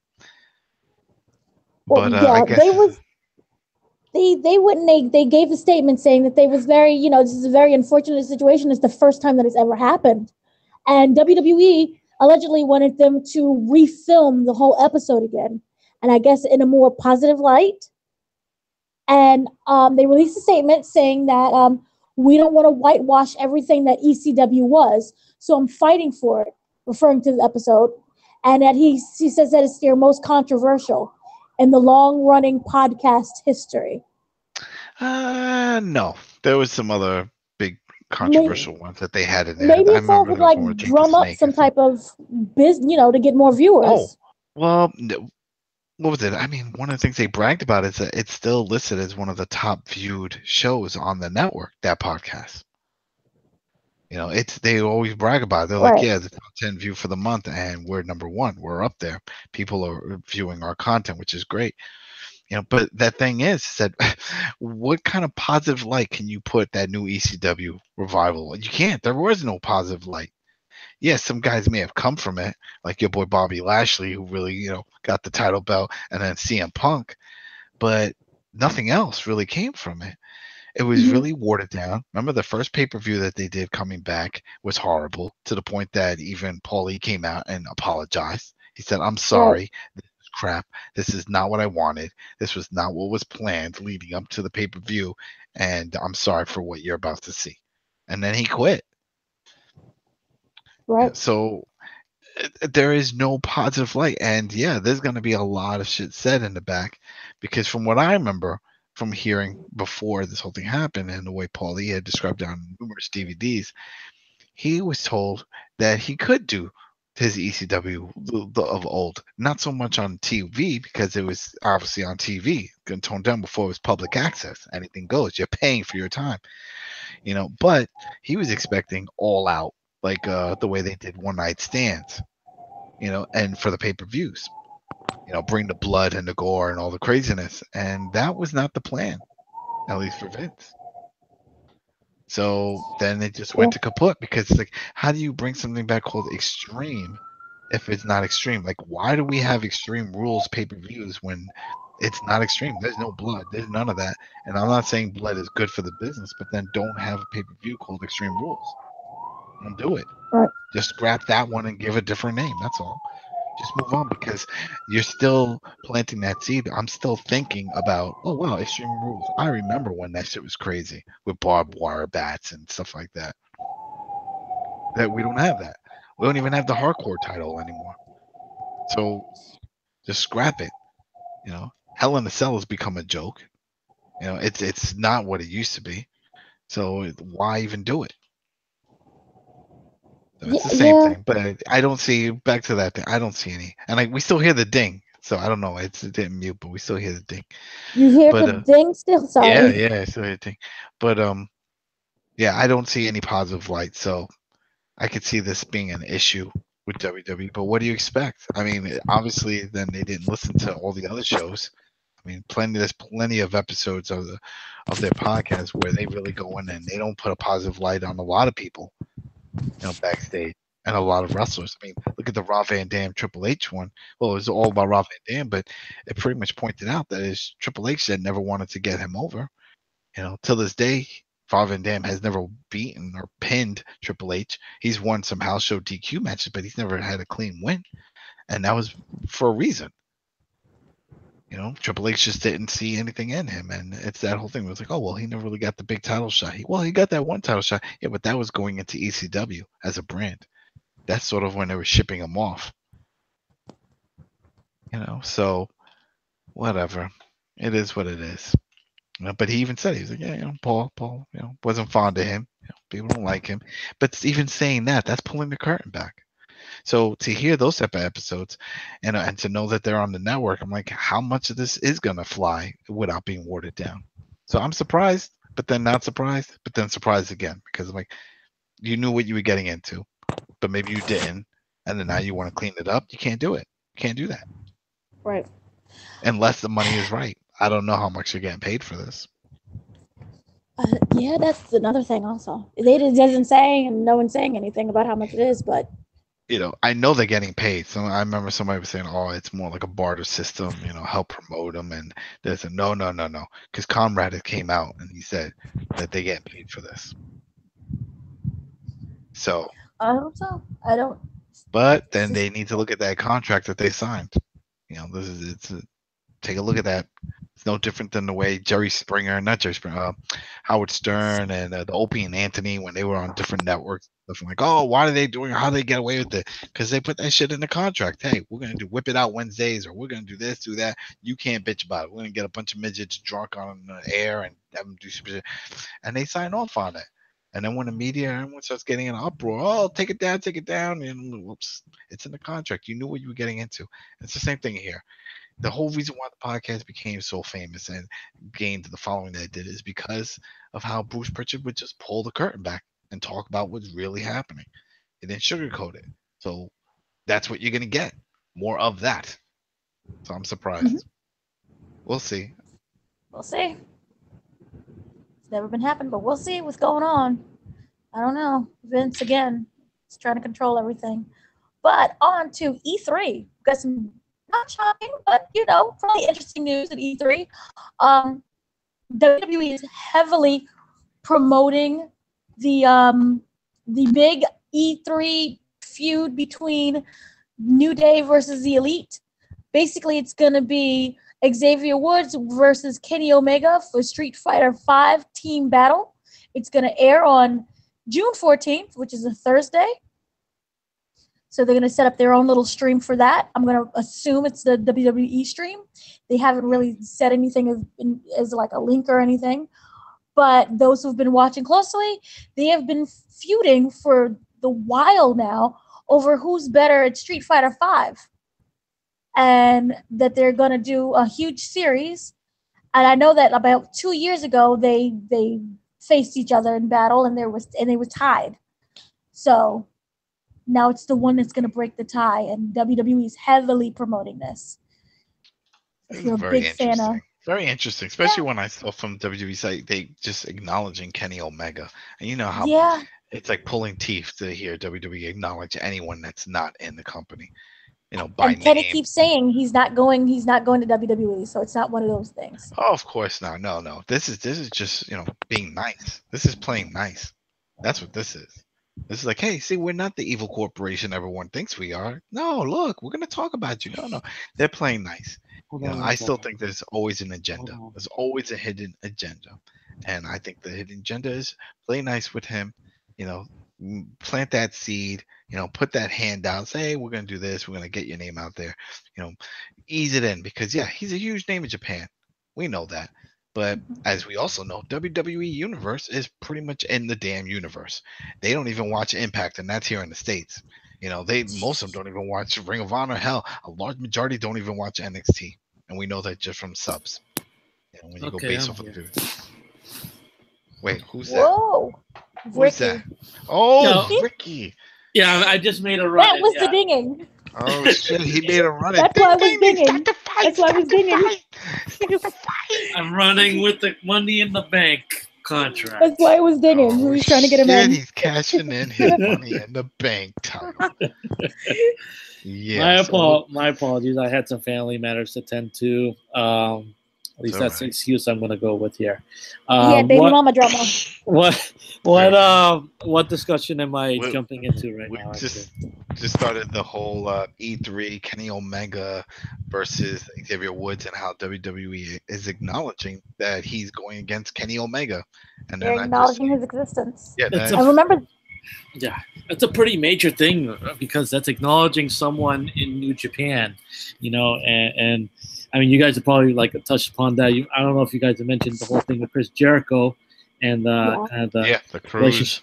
The cruise and kind of like this relationship that Jericho has with both companies now. It's a pretty interesting thing. But you're absolutely right. I'm my mind is more on Kenny Omega's match with Okada, which is happening tonight or tomorrow morning or however you want to see it.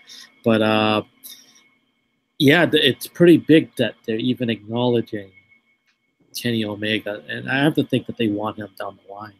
Well, that's what I was saying right now. Is just that I think they're just putting the hand out. They're like, hey, look, we can play nice. We're gonna acknowledge you. We're gonna mention you. Let our WWE Universe look you up on the internet just in case they never did, and just plant that seed. Just let's see what happens. And I'm sure behind the scenes, the way Vince always feels like if a guy has been there before and then he left, he's still considered WWE guy, and he was there before, back in 2009. So a part of him probably feels like, hey, we're just trying to lure one of our guys back home, and we'll see what happens. And it's a kind of a stealthy move because, they're doing this technically outside of New Japan and outside of WWE and all that, but no, it's definitely I definitely agree that it's a thing of trying to see how the casual fan will kind of respond to that, and then it's like a kind of like a sales pitch in a way, like look how much you'll be loved here if you come over, and it's a way of also weakening New Japan's roster because that's a big time star on for them. But that would have to be down the line. Oh, did you guys see? They did the Funko Pops, Bullet Club. Kenny Omega has a Funko Pop out now, and the Young Bucks. And I found that funny. I was like, I wonder if that's going to be at E3. They usually don't do exclusive merch or anything like that, but I was like, if there's any time to do it, it'd be now. It's like, hey, get my little Funko Pop. Well, they gotta do one of the American Nightmare also. Oh, he's there, but he doesn't look. Yeah, he's there. It's four of them. It's the Young Bucks, it's Kenny Omega, and there's the American Nightmare. But it doesn't look like him. It doesn't look like Cody. It doesn't look. They don't do the blonde hair. No, it's not the blonde hair. It's not the blonde hair, and it's not with the shirt around his waist or the leather jacket. Oh, that's disappointing. Take a look. Let's see if I can find it. And for anybody listening, so look up Bullet Club Funko Pops. And remember also that Kenny Omega and Xavier is in the Street Fighter V game. Is that? Wait. No, that's a fan art. That's a fan art. No. Remember they did the whole trailer though. Remember Xavier was on the phone. He was the voice of the phone, and Kenny was the one who answered the phone. Yeah, but I don't remember them saying that they're going to be playable characters in the game. No, I think it's just kind of like a parody thing. Kenny did the huge thing, and he tweeted out in May 27th that a little something I worked on in secrecy, a proud moment to assume the role of my favorite Street Fighter character. Thanks to Capcom Fighters and all of the kind staff I met on set. You were great.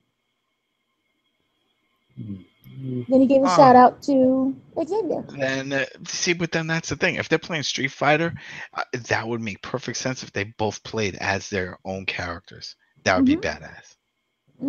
That would be badass. But wait, you said Street Fighter 4? It's Street Fighter 5. Oh, all right, 5. So it's 5. Okay. It's 5. No. So what this is that there's a character that's returning to the Street Fighter game. It's the Cody character, but they're gonna have Cody beat that Cody character. Yeah, they had the Cody character who was from Final Fight, and they had Kenny Omega cosplaying as him for the trailer, which is pretty interesting. But so that's just Kenny Omega's way of being involved in it, but it doesn't mean that Kenny Omega's an actual character. Yeah, he's not playable. From what I understand, the only game that he's actually in is going to be in that Fire Pro that's coming to the PlayStation 4 in August, because New Japan, a bunch of their guys are going to be in that. I just posted in the chat. You can see that's the Funko Pop. Yeah, the Funko Pop. So if you guys watching, listening, go take a look. Just type in Bullet Club Funko Pop. You'll see there's a Kenny Omega one, and then you'll see the Cody, which does not look like Cody at all. It barely does. Barely. If not for the tattoo, I wouldn't even know. Yeah, that's what I'm saying. They should have put the leather jacket on him, at least that, and put the Bullet Club shirt wrapped around his waist. Did something like that. That would have been more. It doesn't look like him at all. Nope. Kenny Omega looks like a Rambo.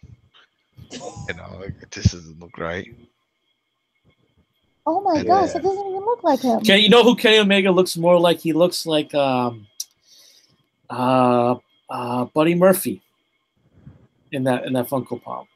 Yeah, the hair. Yeah. Oh, and here's the Bullet. Here's the Young Bucks. They're making their hand gestures and stuff. Yeah, I don't like any of these. Marty Scurll, that would have been a cool one with the mask and everything, and the umbrella. I would have gone for that, but no. The Young Bucks ones are okay. I can at least tell that that's them. The other two, I don't know about that. But yeah, I'm waiting for a Woken one, a Woken Matt Hardy. That's what I'm waiting for. That'd be fun. So I've also missed this. Is Rich going to be joining us at any point? I understand that he's traveling. Okay. Rich is in the sky. The hotel. He's getting hyped for tomorrow. Tomorrow's a big day. Oh, right. I'm excited. I'm excited just for the EA. I mean, there's only 2 shows that I'm excited for: is EA and the Ubisoft. That's it. Those are only 2 that I'm excited for. And Microsoft. I'm excited to see. I hope they have surprises, because if not, they're dead in the water. So. But all right. So what else was it? What were we on? Okay, so we were talking about that, and then we covered everything in the news. Yeah. That was it. Okay. I mean, we have to get through the game. Oh yeah. All right. Oh, the 2K19. You haven't even addressed that. Okay. Nope. Yeah, and we have to get through CM Punk. And the CM Punk. Yes. All right. So then let's finish up, because you had started before. Let's finish up that real quick with the Punk, and then we'll get to the topic of the show, which was these news reports of WWE 2K19 and supposedly what's going to be in it and what we can expect and be disappointed. Going to be there. You guys are excited for that one. All right, so we are at, what is it? We've left off now at day 5 of the trial. There's 6 days to the trial, I believe, right? Yep. So basically, during day 5 is when they started. It was the cross-examination of CM Punk. And this was them discussing the lump. It's a lot of conversations about the lump. And short story is that Punk never seemed to have an accurate answer. He never knew what the size of the lump was. Remember, he never measured the lump. No, he didn't. He even admitted that he never showed the doctor the lump. He said it. He showed the Duffy guy. The lump. He showed Duffy. He showed AJ Lee, and he showed Cabana. Yeah, and Cabana was like, that Duffy guy was not even a doctor for WWE. He's not even a real doctor. Oh wow. Not even a doctor. He was an assistant Yeah, assistant that AJ knew back in at Florida. agent. Yeah. So he confirmed that it was nickel shaped, but then remembered it started changing colors, and then it started changing the size. So it went anywhere between a nickel to a baseball to like a watermelon. They never really specified what it was, and they never measured it. Thing he had to collaborate any of this because he had no pictures, and since it Yeah. wasn't linked to the doc, he had nothing. Was just text messages that he sent to AJ. I'm in a lot of Right. pain, and saying I told the doc, and the doc isn't doing anything. I'm about to cut this thing open myself, and doing all that. So that I think that's what really helps that he at least had that much, proving that at that point he was saying he was in a lot of pain. Right. That is true. So now we're going on to day 6. Day 6 of the trial is basically their closing arguments. So it closed with he doesn't really know of anything. And remember, it looked really bad for CM Punk because he couldn't answer anything. And there was no pictures. There was technically no proof. We're all going by this word of mouth of whether or not there was a lump. And he admitted to being very angry when he did the podcast. So he was just adding in extra things to like fuel the fire of his anger. Okay, so now we're down on the last day, which is the closing arguments, and Amon's attorney comes up there, and he's basically saying that they want the definition of what a defamation is. Okay, so it means that, prove that you had any type of monetary damages, your emotional distress, any type of damages whatsoever. And basically, Dr. Amon is saying, I didn't suffer any loss. I didn't suffer any type of monetary loss. People attacked me on Twitter, but my business is still thriving. I'm still employed by WWE. I'm not really facing any type of that kind of backlash, just a couple of angry people online, calling me a fraud. So they said that the plaintiff counsel basically is saying that CM Punk still made false statements and that the statements was published by Cabana. And they're even kind of admitting that Cabana's he's one of the people that just got thrown in the mix. He just so happened to be the guy who published CM Punk's grievances.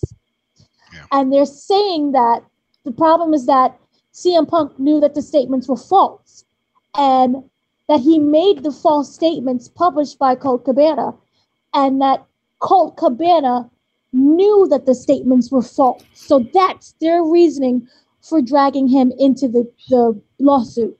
At that point, I would have screamed objection. How do you know he knew they were false? He didn't know. He wasn't there. Well, remember, this is why we went back and forth on whether or not he saw the lump. I remember Colt Cabana was like, I saw the lump, but I couldn't really give a full answer of how it looked and the size and everything else. So remember, that was the problem. So they was going on saying that the statements were false and that they were very angry at Cabana because he knew that they were false, and they still allowed him to air his grievances and to basically make these claims out to the doctor saying that he ruined his life and tried to kill him. Patrick Duffy, they brought up the statement that he was not a doctor. And remember, there was a whole joke whether or not he was named after Patrick Bateman. It got really silly. So he was saying that he also tried to discredit the non-doctor by calling him Dr. Bateman, Patrick Bateman, which is the serial killer from American, what is it, that movie, American Psycho. Yep. Right. So Dr. Duffy took the stand and he said that he never said that the cyst was baseball size or remarkable in any way. So he's saying that, I never said it was any type of infection. I never said it was a cyst. I never said it was a staph infection. So he's just trying to clear his name. He's saying that maybe it was, maybe it wasn't. So even Duffy, it just seems like a really weird case where even Duffy is like, maybe it was, maybe it wasn't, but it was never diagnosed. And that he wants, to be removed from this whole situation. He never diagnosed it, he never treated it. He just said that it was a cyst, but he doesn't even know whether or not it was a cyst. Did they ever get to the bottom of it? Like, does he still have it? No, it went away. Apparently. Remember, it was drained and it went away. Well, that's the thing. Did Duffy drain it? Duffy drained it. He did drain it, right? Yes. So he drained something he didn't know out everywhere what he was doing, but he did it anyway. That's retarded. Exactly. I don't believe that. No. So they went back and forth and arguing over what size the actual lump was. And they're trying to go back and forth with the podcast, and they couldn't really get an answer. So then they went and they started talking about MRSA and the staph infection. And again, they didn't know what the size was, so they can't even accurately diagnose what it was. And remember, he never really sought medical treatment outside of the WWE doctor. So he never had any type of paperwork. Then they brought in Kane, his testimony, and basically he says that CM Punk never brought up the lump. So they started asking a bunch of wrestlers about the lump, and they said, we don't know about any lump. So then they went in and they said that they brought up the testimony of April Mendez, AJ Lee, and the massage therapist. Remember, the massage therapist was one of the people who saw the lump. Mm-hmm. And that she's saying, the massage therapist, is that she saw him during the cold weather, which means that he was running around with his bike on and he was really sore and he had a lot of pain. So she can't accurately pinpoint what would have caused the lump. And then also remember, she's not a doctor. She's just a massage therapist. So it just didn't look good for either side. Man, I'm telling you, one after another. I was reading this. I'm like, yeah, he lost his case. He lost his case. There's no way. No way. So the reason why Punk, remember when there was a situation where they said he had the concussion and they wanted him to get out of the ring. And CM Punk was like, no, I'm not getting out. And, I refuse to leave. And everyone was saying that, he has his concussion. Everyone agreed to that. And the reason why Punk wanted to stay, he gave his reasoning, was that he wanted to dazzle the higher ups in the WWE. So he wanted to stay involved in the main event as long as possible during WrestleMania. And he viewed in his mind that even though they told him to leave because he had a concussion, he still stayed and fought. And so that would impress Vince and the rest of the WWE staff even more, not knowing that it just angered everyone. So that was his justification. And from reading it, it said that then he broke down crying, talking about this.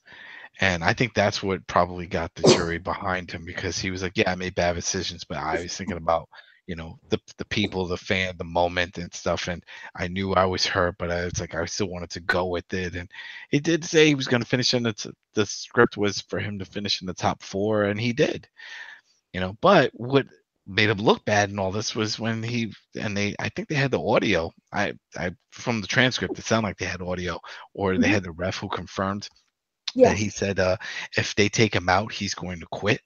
Like, if you take me out of this match, I'm going to quit. I mean, that ended up being his last match anyway. But I was like, shit. I mean, they tried to get you out. What more do you want the doctor to do? And besides drag you out? Right. That confused me. That was, it was odd. So then the council is claiming that, during his whole crying thing that he was doing, that they're saying that this was just used to get back at Dr. Amon. And that they used the text, I'm going to bury Dr. Amon, against him. Remember, he was sending the text out to Colt Cabana and to AJ Lee. He was very angry about that situation. And then the council tried to explain that in the real world, everything that occurred is not going to make sense. So that was the argument, because it's wrestling, that his claims and what he's saying is not going to make sense to the regular people out there. So it just seemed like it was just one of those weird incidents. There was no evidence on anyone's side, including Dr. Amon. Even when it was about, he said that he prescribed antibiotics. Remember the Z-Pack? There was no prescription for the Z-Pack. And they I don't think they even explained what it was, because they asked Punk, what is he? I think it's just antibiotics. What did the doctor say it was? Right. He didn't really say. He just said antibiotics. He said it was antibiotics for sleepiness. So it went from a Z-Pack to here's some pills to make you sleep. So no one really had a case. The whole thing should have just been thrown out from the beginning. Yeah. But then they explained what to be defamatory means that the statements must be relayed to a third party, which means that we, the listeners, will be the third party. So they're arguing that the 4 million listeners that tuned in and downloaded during its entirety of the podcast is the third party.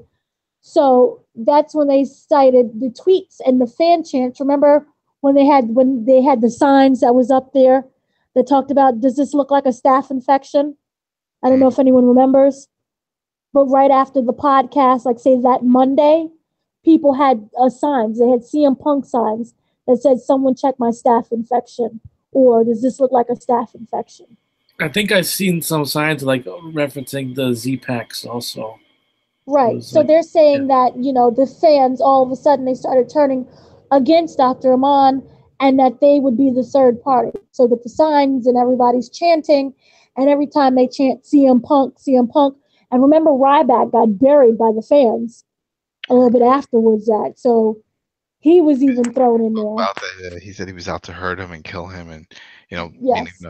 throwing him through a table but missing the table completely, and just really botching moves. But he was known for doing that with a lot of people. Mm-hmm. Yes. So he would claim that there was a lot of hostility and a lot of hate, and that should classify as a defamation, even though he didn't lose any money behind it. And they wanted, remember, $1 for every listener. Yeah. So that's where you got the $4 million lawsuit. That was crazy. Which is that was crazy. crazy. That was in their closing arguments, right? It was again, this is why that was the closing arguments. And Colt Cabana, they wanted him to be, he was liable because he replicated it through the podcast. If that makes any sense. Oh, please. But it's so the dumb problem, because yeah. You just can't do that. I mean, every journalist that then interviews someone is now liable for who they're interviewing and what comments they make. That made no freaking sense. You can't do that. He didn't say, yep, I remember that. Yep, that's right. I did that too. Yeah. If he would have said all that, then yeah, I get it. But he didn't. He just listened because he wasn't there. Holt was way gone from WWE at that point. So he didn't. He was like, nope, I don't know. I didn't have these issues. I don't know. He just let him, voice his opinion, what was going on. That's his experience. Mm-hmm. But the council went and they pulled up a whole bunch of texts and tweets from Dr. Aman. And it's basically saying that Dr. Aman can't even put up an Instagram picture of his father without receiving Z comments. Well, that's social media. Can't control that. And so here's some of the tweets that they said. Dr. Aman should be fired ASAP. Fire Dr. Aman from Mike. They started pulling up names. Mike Lourdes. Knife malpractice. They started using the F word as in the gay slang term. Shame on you for almost killing CM Punk. Whenever I see Dr. Chris Aman, it reminds me of a staph misdiagnosis. The council cited the above tweets as being proof that this is injury to Dr. Aman's reputation. Even though he'll have a job. Yes, he does. Okay. Yeah. So then they were saying that these are statements that can be easily deleted, was across the other side was saying. So it's not actual malice because no one's going out there and say you're going to actually threaten someone's life. And he hasn't received any type of death threats or any physical threats or any type of threats within his, on his person. So because of that, they're saying that it's something that should be thrown out. And so that was they went back and forth about it. And they went back and forth about what defamation is. And during the closing argument, CM Punk's attorney said that the burden of proof is on the plaintiffs and that, basically he did nothing wrong but just tell his side of the story. And that he wants people to know, what to look out for when it comes to their own health. So that was basically the huge argument. And they're also saying that what type of doctor would give antibiotics or any type of medication without records. And that was the biggest problem that they said was that everything should be dismissed. So they went and they did the deliberation, and basically, as we all know, CM Punk won his case. Could not believe it. When I read that, I'm like, no, I don't believe it. How did they win this? Like, I don't think the doctor should have won $4 million or any money at all. But man, there was no case on Punk's side. He didn't have pictures. How do you not take pictures or something like that? You That's had what I don't everybody understand. going against you. You had other wrestlers going against you. Like, yeah, you never talked about this, buddy. You never. If they're lying, shame on them. But damn, it was just one after another. I think what hurt the doctor is just like what he said. He didn't lose his job. He didn't have any hardship really. What, a few nasty tweets, whatever. And you're suing an indie wrestler and another guy who is just explaining his experience, and we have texts and tweets and stuff saying, or text to his wife saying that I'm in a lot of pain, and says the doctor's name in the tweet or in the text. I mean, but I don't know. I was just surprised. I didn't think they were all going to go. I thought at least Colt was going to get off. Like, they would have to go after Punk for something, but find that Colt was not guilty at all. But hey, they were cleared of all charges, and one of the guys said, "Hey, good luck to Punk for your MMA fight Saturday," and they threw him out of court. That's a lie. That's bullshit. But hey, they were in Illinois, so anything's possible. He has this match Saturday, so we'll see. But man, that was a miracle that they got out of that. That is a miracle. And they said no damages on either end. So I wonder, can Punk or Colt countersue for this is defamation of character by the doctor and legal fees, because they paid a lot. And I know that the legal fees for the doctor is being paid for by WWE. So now that they lost, does he have to pay WWE back for this? Oh, I don't. That would be a good question, probably. You know what I mean? Because I wonder, this is usually something, WWE doesn't like court cases. They don't like to do this. This was the what I doctor wondered. pushing it. No, maybe it was WWE as a way of getting back at him. And so they just used Dr. Amon as a front, like that whole Gawker Hulk Hogan situation. Yeah, but I feel like that's too vindictive. WWE's all about, hey, we'll take you back, water under the bridge. They're always like that. I don't see them really doing this, and they hate going to court. They hate it. Vince always hated going to court because that puts unwanted attention on the product. But if that was the case, why even fund the doctor's Because case? I think the doctor really was adamant about it and wanted to prove that he was being victimized. And he wanted, because they originally said the doctor was suing. The doctor was attacking them. Doctor's doing it. Then it came out later, WWE's paying his legal bills. Like, oh, okay.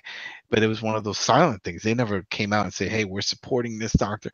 They have not acknowledged anything. It's as if we're not supposed to know that. So what I'm saying is that since he lost, does he have to reimburse them, or is he going to get fired now? Are they going to say, you know what? Yeah, this was bad. Now you look even worse. So you got to go. Ooh, that would be so cold. Yeah, you buried your own ditch. It's like someone throwing stones. See, that guy's bad, and then someone digs out. It's like, yeah, but you did all this other fucked up shit. Like, oh, okay, you got me. Can't be throwing stones. So now it makes him look bad, makes him look like a drug dealer for the company. No documents, you're just prescribing and writing shit out. Didn't we just see that happen in the White House with the president trying to nominate his doctor for in charge of the veteran, and the same shit? They were like, yeah, he just gives out meds, and he was doing it for prior presidents. He was just that guy that whenever you needed something, he just gave you shit. And that's what I'm saying. It's like this type of shit just happens. Yes, it was. Yeah. So, and also, one of the interesting things is that nobody filed a cease and desist letter on the podcast, which is like, that would kind of be the first thing. If you are that damaged by it and you don't want it to go any further, you would send that out. But they never received that. Yeah, he just straight up went, and sued. He just went out and sued.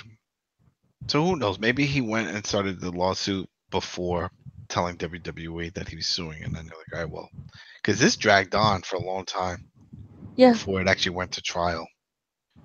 And I know this really stressed out Colt. I used to listen to his podcast regularly, and he was always stressed by it. He was like, this is like, it's a nightmare. You know, you I'm just never happy know. it worked out for Colt. Yeah, it worked. Exactly. That's all I care about. It's just Colt. He did not deserve any of this shit. You know. I wonder, will he go back to podcasting like how he did before? No. No, he You think felt he ran. He said he ran that course because so many other shows were doing it. So many other shows. When he started, there was nobody else. You know, there was really no one in wrestling doing it. Now you got everybody doing it. Raven has a show, of course. What you call it? Jim Cornette has a show. A few other people have a show. Jim Ross has. Everybody has a damn show. You know, so they're all doing the rounds too. You know, Steve Austin has a show, and everyone has their show. And so it does. His product doesn't feel special anymore, like it was before.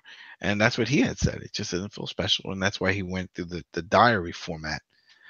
But I don't care too much about the diary format. It's like okay, your life on the road, and you're talking about getting in cabs with people that don't speak English and struggling, and you're in Japan and trying to find food and not speaking the language. All right, whatever.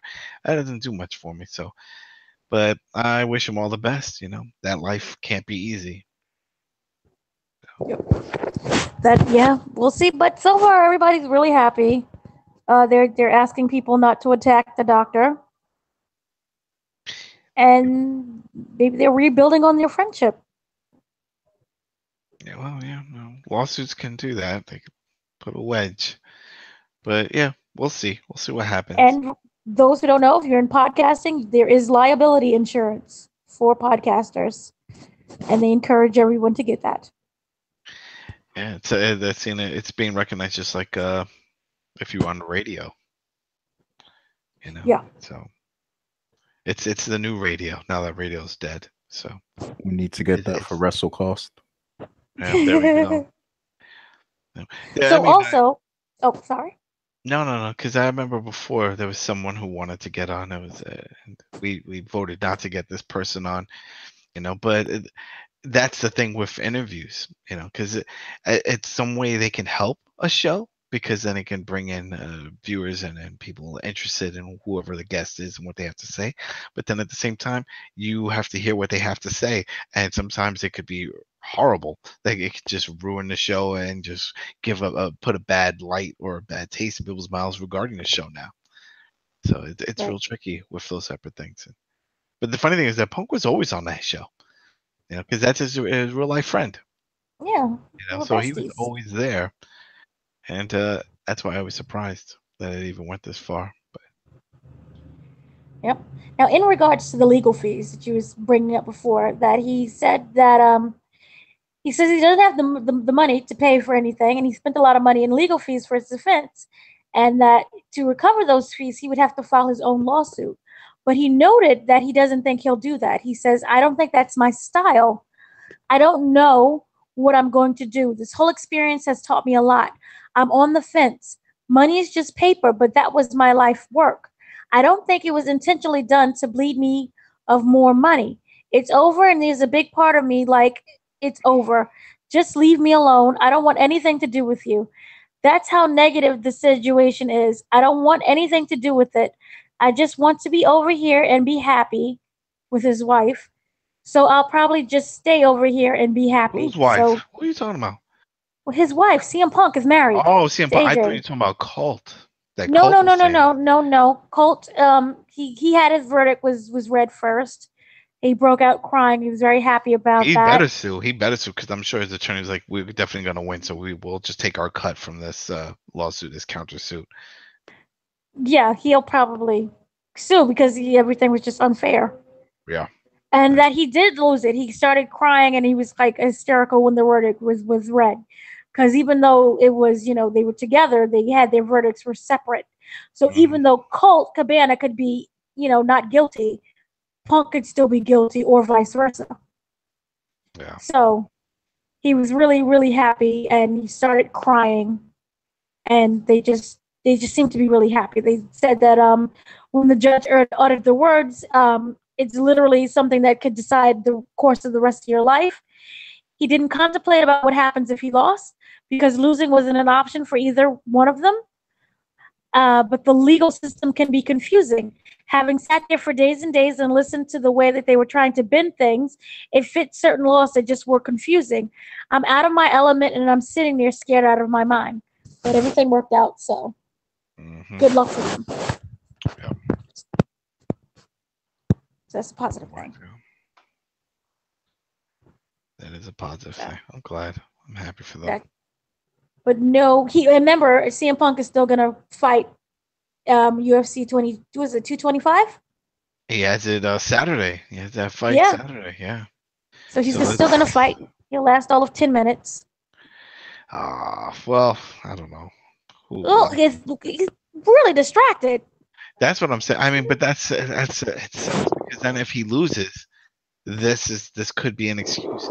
It's a valid excuse because I mean, going through a court case like this, yeah, but still, I hope he wins. I hope he wins and he can move on because he says he wants to move on from wrestling. He's done with wrestling. You know, he flip-flopped a little bit this week on that topic. Multiple outlets, 1 minute saying, "Hey, if you know the time is right or whatever," then next you say, "No, I'm done." But he's saying it to two different media outlets. He's saying it to one that's pro wrestling in that genre, and then he's saying the other one during a UFC press announcement. We've heard the same shit from Brock Lesnar. Remember when Brock was like, yeah, that was a pass. I'm all focused MMA. What else are you expecting him to say? Yeah, I can't wait to go back to wrestling, you know, once this match is done. No one's going to say that. So that's why people that go looking too much into it. Yeah, he's done with wrestling. Said he's done. Please. He's done whenever he says he's done, and he'll be back when he's ready to come back. You know, may not be with WWE, but it doesn't matter because the world is smaller now thanks to the internet. So if he goes to Japan, we'll be able to see it. You know, if he goes to the All In stuff, if that becomes a thing and they do that annually, he'll be part of that. You know, he could always go back to Ring of Honor. They would gladly take him. Or he could start his own promotion. You know, he could always do that. You know, and he still has that Marvel money. Well, he still has WWE money. You know, the way he was very frugal. You know, even in his DVD special that he did with WWE, where you know he shows him with his hoodies and his shorts and stuff, he said, I have his apartment or whatever that he owns over in Chicago. He doesn't have a bunch of houses and cars and all that stuff, and he was making millions. You know, and he doesn't have a bunch of fancy things. He showed his house. He's like, this is it. You know, I don't have a lot of stuff. You know, and I just say there's a few people like that. Dean Ambrose is also like that. You know, it's like they just save their money. They're not big into the flash. And that's great because then those are the ones that when they retire, they have money. And he said that was the main reason why he was ready to walk away. Because, like, you know what? I'm set for life. You know, I'm not a big spender. I know how to spend my money and I have plenty of it. You know, and then AJ also had plenty of her own money. You know, so it worked out. And she has a TV show that's coming on soon, right? Yeah, they're making her book into a TV series. So that's money right there. The book, which I believe is for Fox. Well, so. Funny enough. See, there you go. So you have that. Yeah, Punk did some of that Marvel stuff. I don't know how successful that Thor series thing he did, but he's still Punk. He's still a name. He's still a brand. You know, I mean, he's still relevant right now in MMA until the result of this fight. Has he ever been relevant in MMA? Relevant in the point that he's a celebrity there, or else they wouldn't have thrown him in the UFC. There's another guy who's getting into MMA and no one's talking about. And you know who that guy is? Bobby Lashley. Nope. Who? Go on, think. Jack Swagger. I'll just say it. Jack Swagger is going to Bellator. He's got a fight coming up too in like a month or so. No one's talking about that shit. No, he's forgettable. That's what I'm saying. But that's what I'm saying. It's all about who's a bigger name. He's still relevant as a big name. So he's going to get the attention. Now, if Jack Swagger starts winning his matches, which Jack Swagger could because he was a big-time college wrestler, you know, so he does have that background. The thing with Punk is Punk doesn't have any of that. He didn't have any mixed martial arts background. He had a little Kempo, but he even said he didn't rank up in belts or anything. He just did a few trainings here and there while he was in the gym. So it's tricky. I hope he wins. You know, it's another throwaway because the guy he's fighting is also in the same type of boat. He's an older guy, not with a great record. You know, and I think he's a part-time MMA fighter too. He has like a full-time job doing something else. I think he's a radio disc jockey, some shit. Oh, this is just sad. Yeah, it's some weird backstory with that guy. So it's not like a legit, like when he fought the Gaul guy, which was a young kid up and coming. This is all he lives for and does, that type of thing. So they're trying to put somebody in this level. So if he kicks his ass, if Punk kicks his ass, okay, that's good. But where do you go from here? You know, does UFC continue investing in him, or is it like, hey, we did it, it worked, we'll look at the buy rates or whatever. But if anything, I'm wish you all surprised the they're best. still investing in him because I don't know really anyone who's interested in this match.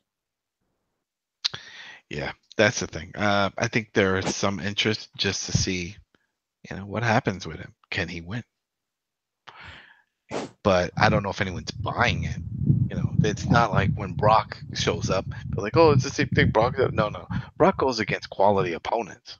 He goes against like the big dogs. When he went against Randy Couture, Frank Mir, he was up there. He was doing it. Alistair Overeem and stuff. These are big names, champions. So it's worth watching. And plus, Brock is Brock. He's a monster. But this is a different story. And plus, he's in his later years. Isn't he like 38, 39? I thought he was 40 already. See, there you go, 40. I mean, it's kind of late in the game to get into, when I was doing mixed martial arts stuff, I was in my late 20s, and I was seen as the older guy in the group, and there was people all around. Yeah, I mean, right across, we had GSP, we had Frankie Edgar, we had other people there, and I'm like, yeah, you're right. I guess I am old. I'm not going to get to that quality. Wait a second. How did you get into the MMA? Well, I didn't hear this. I trained at Hensel Gracie's Academy over in New York for a number of years. Wow. And GSP and Frankie Edgar and Roy Nelson, they trained there. They would show up there. So we would see them. I wouldn't roll with them. I rolled with other guys. I rolled with Sapo. Sapo also, he wound up getting into the UFC for a while. And he was checking out my wife the fiance at the time, trying to take her from me because she would come and watch me on the match. Yeah, but yeah, no, and that was it. And when we decided to really settle down, get married, have some kids, the whole thing, it's like, training is not cheap. It was like almost $300 a month I was paying. And but thing is that you're training for a reason. This is not recreation. You're training with the idea that you're going to compete and you can go pro. That's the type of quality training you're getting. And I looked at my long term and I was like, yeah, that's not going to be for me. That's not going to happen. Not with the direction my life is going. And so moved on. Did you have any matches? No. Nope.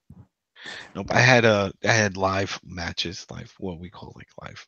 It's like a fight match, live action, contact matches. But I'd never had a pay match. I never had an official fight match. And plus, at the time, MMA was still illegal in New York. So you would have to go to Jersey or Philly or one of the other areas and get on one of those cards, one of those fight cards. But no, I didn't get to that point. And that was it.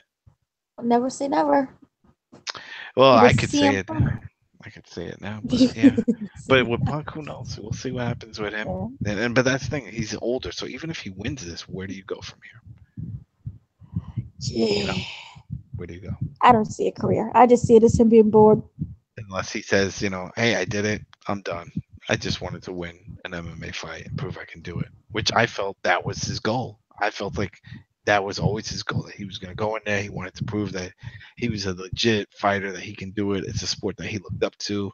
He really was into MMA. And he was like, yeah, I want to do it. I want to, test myself. Respect. Do it. But the fact that you just got thrown right into the UFC on the spotlight, not fair. Not fair. I get it. You're a star and stuff, but you're not like Brock. Brock had, actual background in wrestling, college wrestling. That's relevant. That's a relevant skill, to use in mixed martial arts. Pro wrestling, not so much.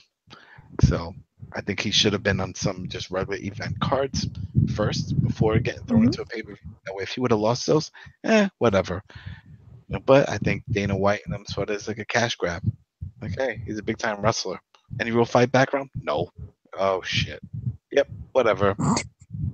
Dumpster fire, but let's go for it. We'll get it. We'll get some money. Well, I'm just happy it wasn't the main event, though. That was a good thing.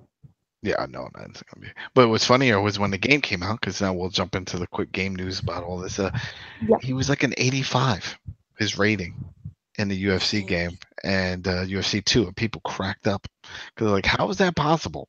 It was like this guy has no background. He should have been the weakest one on the card. Where that like reduced the credibility for all the fighters in that game with their stats. You could no longer go based off of stats, saying, "Oh, they always say, well, we went based off of analytics and we looked into their bullshit." Bullshit. Because where does he get off getting an 85? Come on now. So bullshit. But whatever. But that's it. Case is done. We'll wish them all the best in their future endeavors. We'll say that for what WWE usually says. And then we'll see what's going on, Dana, because now this is all you with this news, because I still can't find any news. What is this WWE 2K19 saying that is the best wrestling game ever made? That people are going to want to sell all their other games just to buy this game. They're saying it's better than No Mercy. What? It has to be. So you're telling me that Akai is coming back to do the engine for this one? They're doing a move. No. They're bringing back Def Jam 5 for New York. What? They're making it better than that. Okay, so as we know, it releases October every year. Yay! Okay, so here we go. We're having the return of the fan favorite General Manager mode, and Raw, SmackDown, NXT, and 205 Live will all be available brands. Yay! Okay. What? Yay! General Manager mode? What? Yay! Wait, there's more. Okay, special edition will feature Ronda Rousey and wait, I can't even say it. Ronda Rousey and Roddy Piper together. What? Nope. Come on now, together. You know why? Because I could create those characters right now. That does nothing for me. You don't need to create it because it's the special edition. They do. Oh, that's a special edition. That's not even the legit, just regular game. No, that's a special edition. Oh, what a scam. What a scam. Keep going. Oh, wait. But with the special edition, Ronda, you get Piper. You get the exclusive Piper Pit interview mode for the My Career, Universe, and returning GM mode. Oh, snap. The mode that nobody wants. Stop it. Horrible. Stop. Wait. But there's more. Okay? Hope you're sitting down for this. Because creation mode will have an all-new version that fans have never seen before. Please. Along with similar to EA's Game Face. And Please. wait, they've done more. This, but they did this too. I've had the creation app on my phone, the 2K creation app. This is a version you've never seen before. Oh my God. This is like 20K technology. You need new TVs just for this mode. Did they bring back the creative move? No. Remember that? Oh, okay. Did they bring back that I can incorporate and integrate my own theme songs for my creative guys? See, you're thinking in like see, there you go. 40, and right now we're in 2018. Yeah, I'm thinking of shit that they did on the 360 and PS3 version. More so. We don't talk about those versions. Those versions are dead. Because those were the features I liked. When I had I downloaded all the great characters that people made for the Impact guys, and I downloaded their theme songs and put them on a disc, and I incorporated them because they had that feature where you can rip the music to the 360, and then you could import that into the game. That was awesome. See, you're thinking of your generation. This is the next generation. All right. Well, then next generation, at least for the PlayStation 4, they had that partnership with Spotify, so they could have it where all this music, all these soundtracks for all these wrestlers, these theme songs are on Spotify. Integrate Spotify into it. So when I create a guy, I can't do that. This is whack. You're thinking of 2040. We're in 2018. You gotta dial it back now. What about the Inferno match? Can we go old school if we're going that far back with the Piper's Pit? Can I do Fire have is their really phone hard match? to create in Oh games. no, okay. What It's about a really scaffold match? Can we do a scaffold match? That would be great. Can they bring back that? Because that what would is be a hard to fun one. design. Oh, I can't do that. Okay, no 20, scaffold 20 match. we're in Okay. 2018. You're in Oh, 2020. okay, We're in okay. 2040. Barbed wire match. But Can we do that? Can we have a barbed wire see, match which you comes with a Sabu, and see Sabu comes out with it? the That could texture. be DLC. The texture Extreme of match. metal is No. really hard to capture, and Sabu, Oh, we can't. he didn't sign the paperwork yet. Oh, no So Sabu yeah, paperwork. All right. he didn't. But this game will feature women's My Career mode. What? Like it Ah, matters. snap. Oh my God. With the Equality. Game Boy style texting that was going on in this career mode is boring as shit. You do a match, you talk with some guy that was pointless, and it was like, all right, go back to the limo. Can I just spawn to the limo? No, you gotta run to the damn limo and do the same damn dialogue. Are you ready to leave the arena, sir? Yeah, you get it. Then you come back. Then you go back to the limo. Then you go back and forth. It was so bad.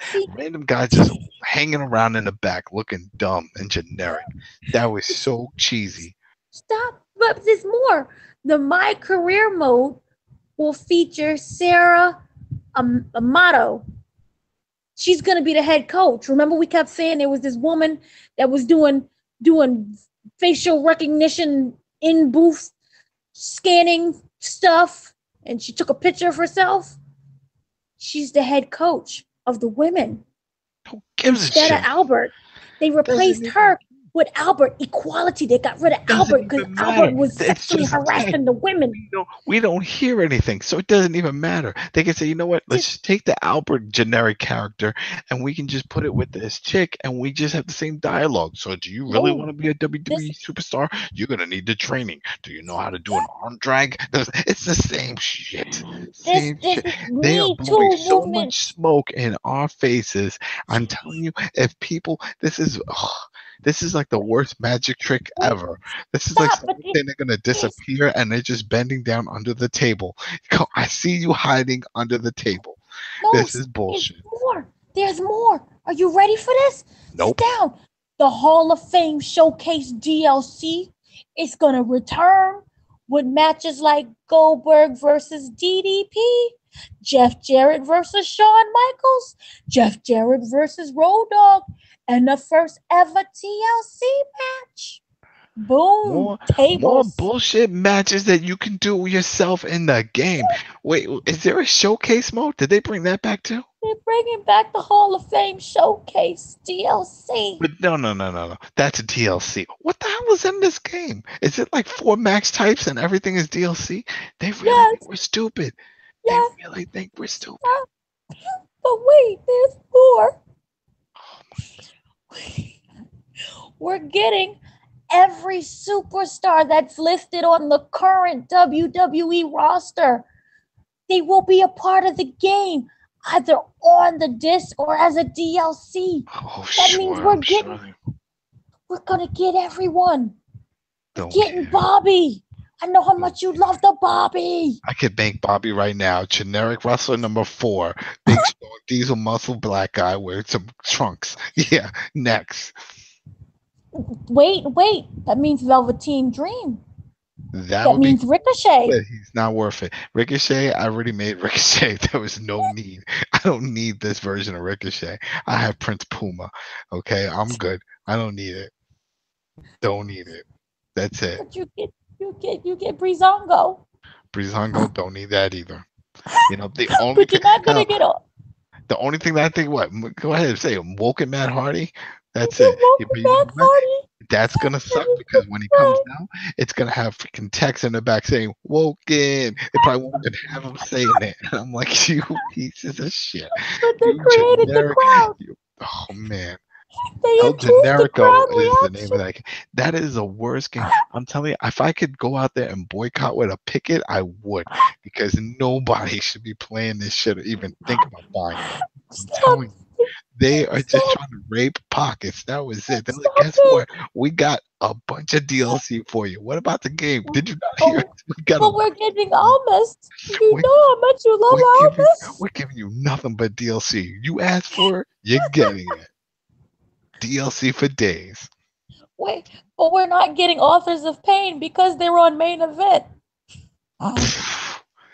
There you go. All this a pain. Don't worry. You want them that bad? We got you covered. DLC, $10. Take it or leave it. No discounts for the friends. Nope. You all gotta pay $10. Wait, there's more. Stop, there's more.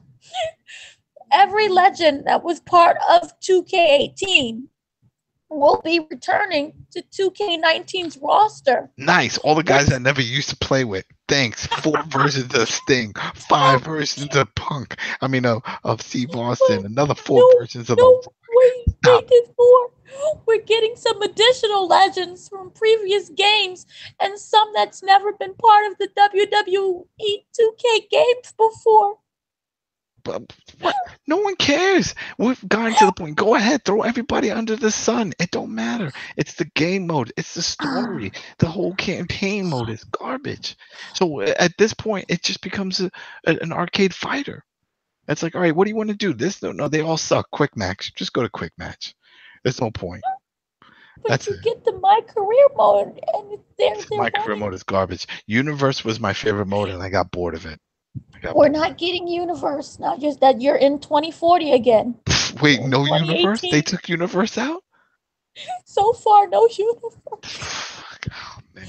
It hasn't This been game, confirmed, but since we're it's all we're DLC, getting more. it better be $29.99. But we're getting more details during E3. You know how bad this game is? I'll tell you how bad. It's that bad that freaking Xavier Woods and Kenny Omega are not playing it. That's how bad it is. They're playing Street Fighter. That's right. Drop the mic. They're like, yeah, can we play that wrestling game? Nah, let's play a real fighting game. Let's play some Street Fighter. Okay, yeah, let's do that.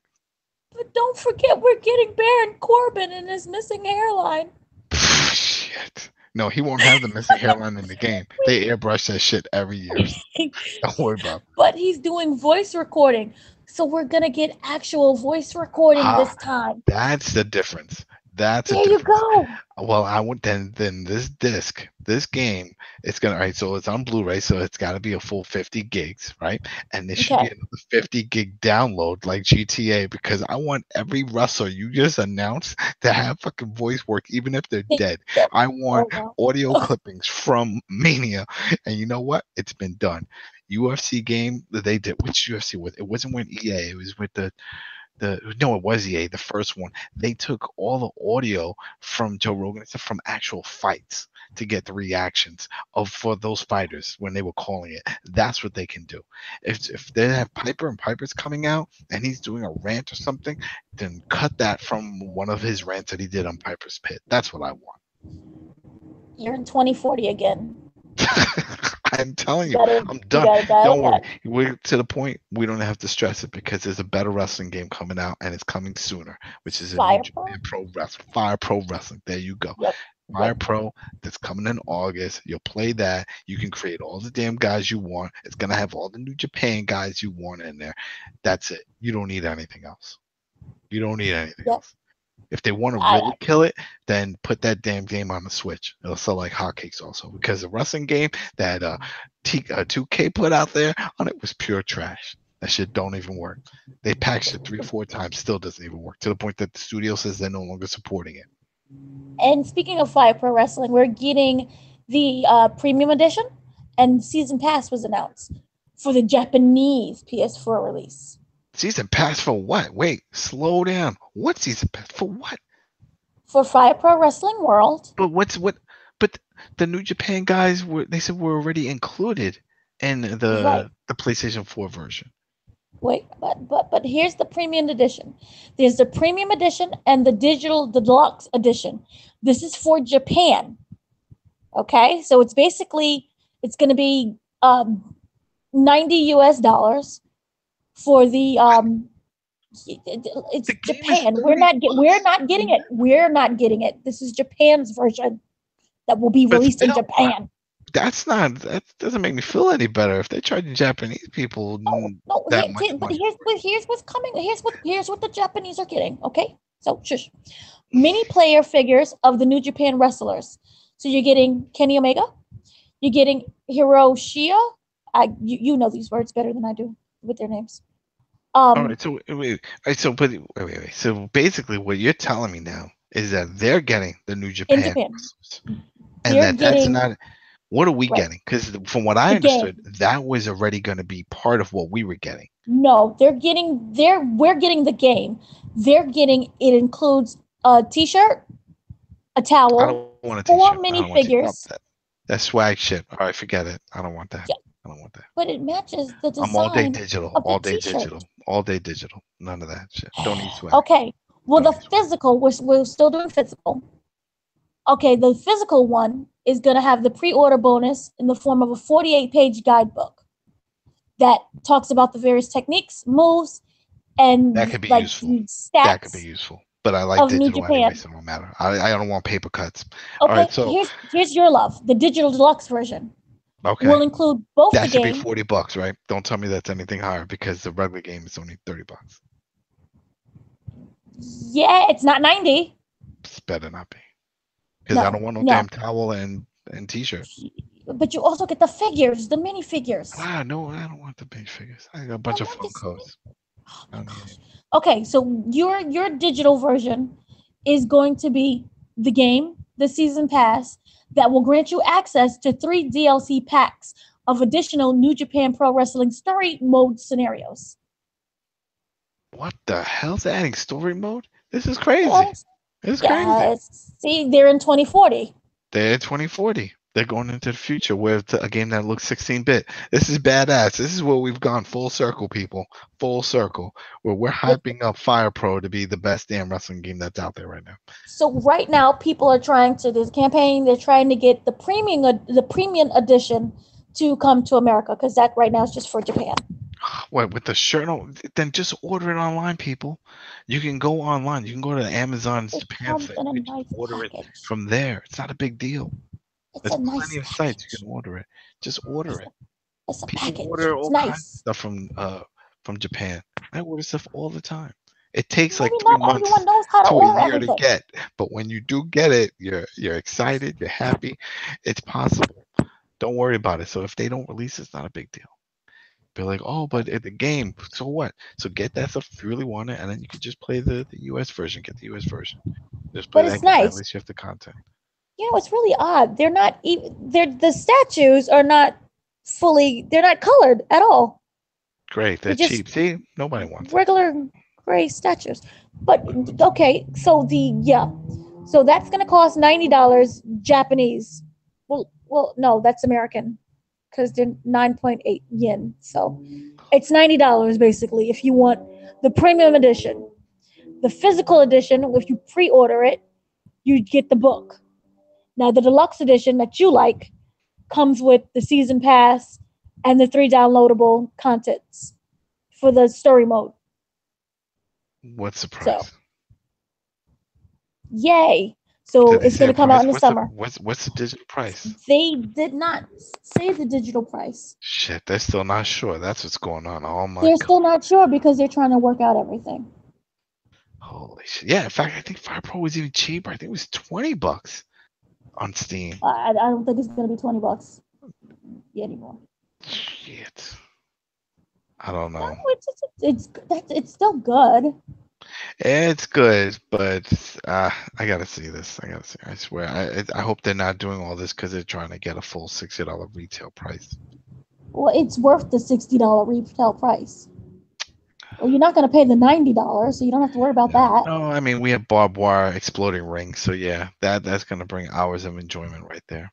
There you go, and then you can with play Terry that Funk instead and of. everybody. That'll be fun. And I'll have Sabu. My Sabu. There you go, $49.99. That's what I'm talking about, and that's with everything, right? That's with everything. See, that makes sense. That makes sense. Yeah, I mean you're not getting the T-shirt and the other I stuff. don't need a damn T-shirt. It's a good T-shirt. Don't matter. I'll make my own T-shirt though. Not a big deal. Oh. I got stencils. I can do it. That That's right. Make my own shit. That's right. Make my own swag. I need your stinky swag. Yes. And for those who don't know, So, you get to play online, which is good. so, all right. So I guess that's pretty much it when it comes to what's gonna happen for wrestling games, right? Because those are the only two out there. Those are the only two, unless we get, There was WWE No Mercy. there was a Kickstarter for Shakara, which is this indie promotion, and supposedly they had a game, but their budget was low. It's like 25,000 was their goal, and they hit that quick. But I don't know what's going on with that, and it's really sad because I've been playing a lot of Def Jam Fight for New York again on the PS2. Love that game because that was the last fighting game that Kai did. The people that did the Def Jam engine, they just sped it up, and it was awesome. And it's like it baffles me that it just got dropped. And I remember reading something from one of the devs, and he said, well, what happened was it was in the transition period where SmackDown versus Raw was coming into play, and everybody wanted the realism. Everybody wanted real fighting. Everybody wanted things to look real, and that's not what they did. And they wanted a simulation. And then they started going with the route that we're in now. They got pushed to the curb, which is why they wound up doing the Def Jam series. But even that was fun. And then they didn't get called back from that. EA decided to go with another studio in Chicago to bring us Def Jam Icon, which was garbage. So it's sad. It's sad. But, I feel within my lifetime, there will be a good wrestling game. It's not going to be done by the current developers over at 2K, that's for sure. No. So, until then, we'll just have to play with Fire Pro. But there's more announcements coming at the E3 about 2K19. Can they announce a fix for 2K18? Can they just slow their roll and fix the shit that they just produced out? How do you do that? You still have patches coming for the other shit. Yeah, not the new one. If this isn't a freaking bait and switch, I don't know what is. It's like, oh yeah, we broke that one. Don't worry, here, pay $60 plus a shitload more in DLC for this version. We guarantee. No, we don't guarantee. There's gonna be broken shit in this one too. But by the time we go to fix it, 2K20 will be ready. Think of that. Look forward to 20. See, that's the thing. They're learning from their mistakes of 18, so they won't make them for 19. They're the worst. I'm not buying any of this crap unless it's in a bargain bin and I'm bored. No. You got to be loyal. I'm not. That's it. No, I don't have to be loyal. No. This isn't. I don't play any of that loyalty shit with this. I don't play with anything. You know what? I'm a free person, free mind. I pick who I want.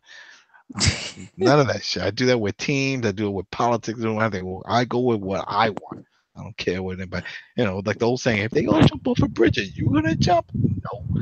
Even if it's a cult and you're part of the cult, then I'm out of the cult. That's a step too far. So no, I'm not supporting this. This is bad.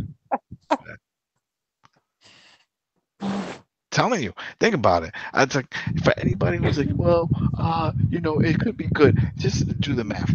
How many hours have you played 2K18?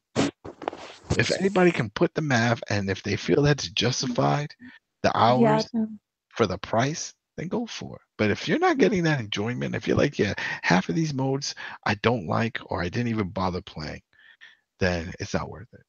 Almost all the online shit is not even worth playing because of the lag.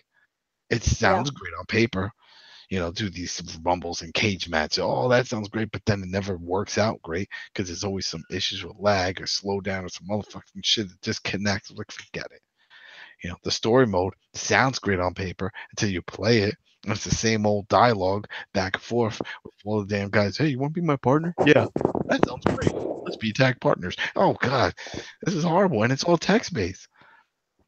So no, they're getting rid of that. Remember, they're getting rid of that, and it's going to be all voice. Well, that's what I asked, but it might be just for select. Remember, I don't know if you know, but 2K17, I think that. 17, the basketball game. But then they did it for select people, and I get it. You can't have for everybody. I get that, but still, with wrestling, you should have a large majority of that, unless it's just for the campaign. Then have everybody in the freaking campaign, or what they call in the story mode, talk. I don't want to see any freaking dialogue. I don't want to have, even when they did with 17 with Renee Young, where you would hear her and then your shit was just dialogue boxes. Ugh. You know, I would rather a cheapo generic voice for my creative guy than that shit. Or how about just import? That's the other shit in this one. 2K18 for your career mode, they took out the ability to import a creative character. So you had to create one from scratch. So if you downloaded an awesome Pentagon Jr., you can't use him. You had to create Well, your own remember the shit. whole Chris Benoit thing? I think that was the reason why they got rid of it. No, because in 2K17 you could do it. I had my Pentagon Jr. in 2K17, and it said create and import created, and I imported. So you can do it. There's no excuse. They just decided not to put that in. They took it out. Some bullshit. And I'm still having issues. I was playing it the other day and freaking still having clippings where Irish whip the guy next to the rope and he gets stuck in the rope.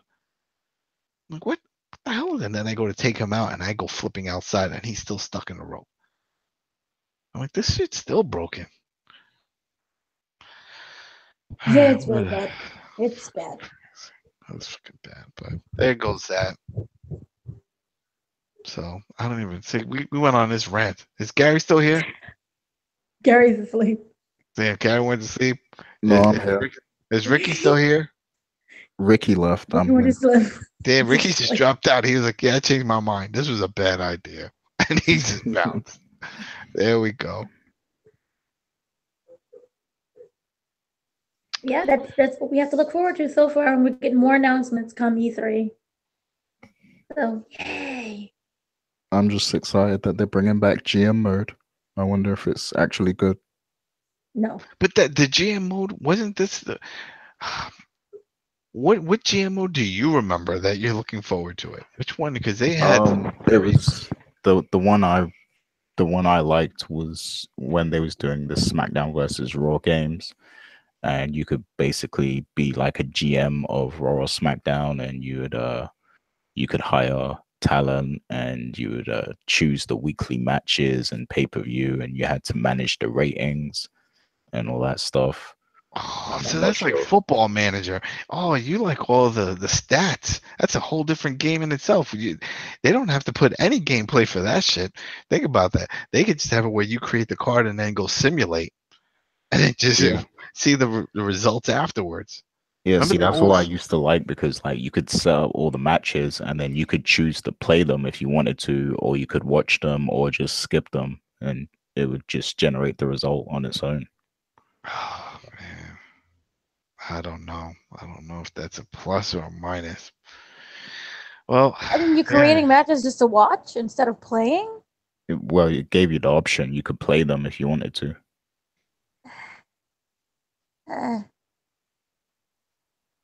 But I thought that was fun back then. Well, I know you're excited for Ronda, though. Please. No, not really. There's no reason, right? There's no reason. This is bullshit. This is Whole brutal. thing is bullshit. You get to relive her Royal Rumble moment. Don't need that. Don't need to relive. You know, I enjoyed Showcase. Showcase was like the last mode I really enjoyed, because I'm like, yeah, it's a bunch of quick times and stuff, but it was still recreating those moments. They added the footage from those moments, you know, in a way they would just splice you in, like, all right, boom, you're at this point now, you know, or they would do some little in-game footage cutscene of what happened, you know. So you did something, you Irish whipped the guy to the stairs, it said do that, and you do that, and then a cutscene thing in game would pop up, you know, and that was kind of fun. And I liked reliving those stories. You know, I'm one of those guys that goes on the WWE network and just like picks a Royal Rumble and just scrolls with my eyes closed and then just press play. You know, I just want to just throw some blasts from the past, you know, old big events like that. Never like the mid ones, they're never that good. But just a big one, Survivor Series, SummerSlam.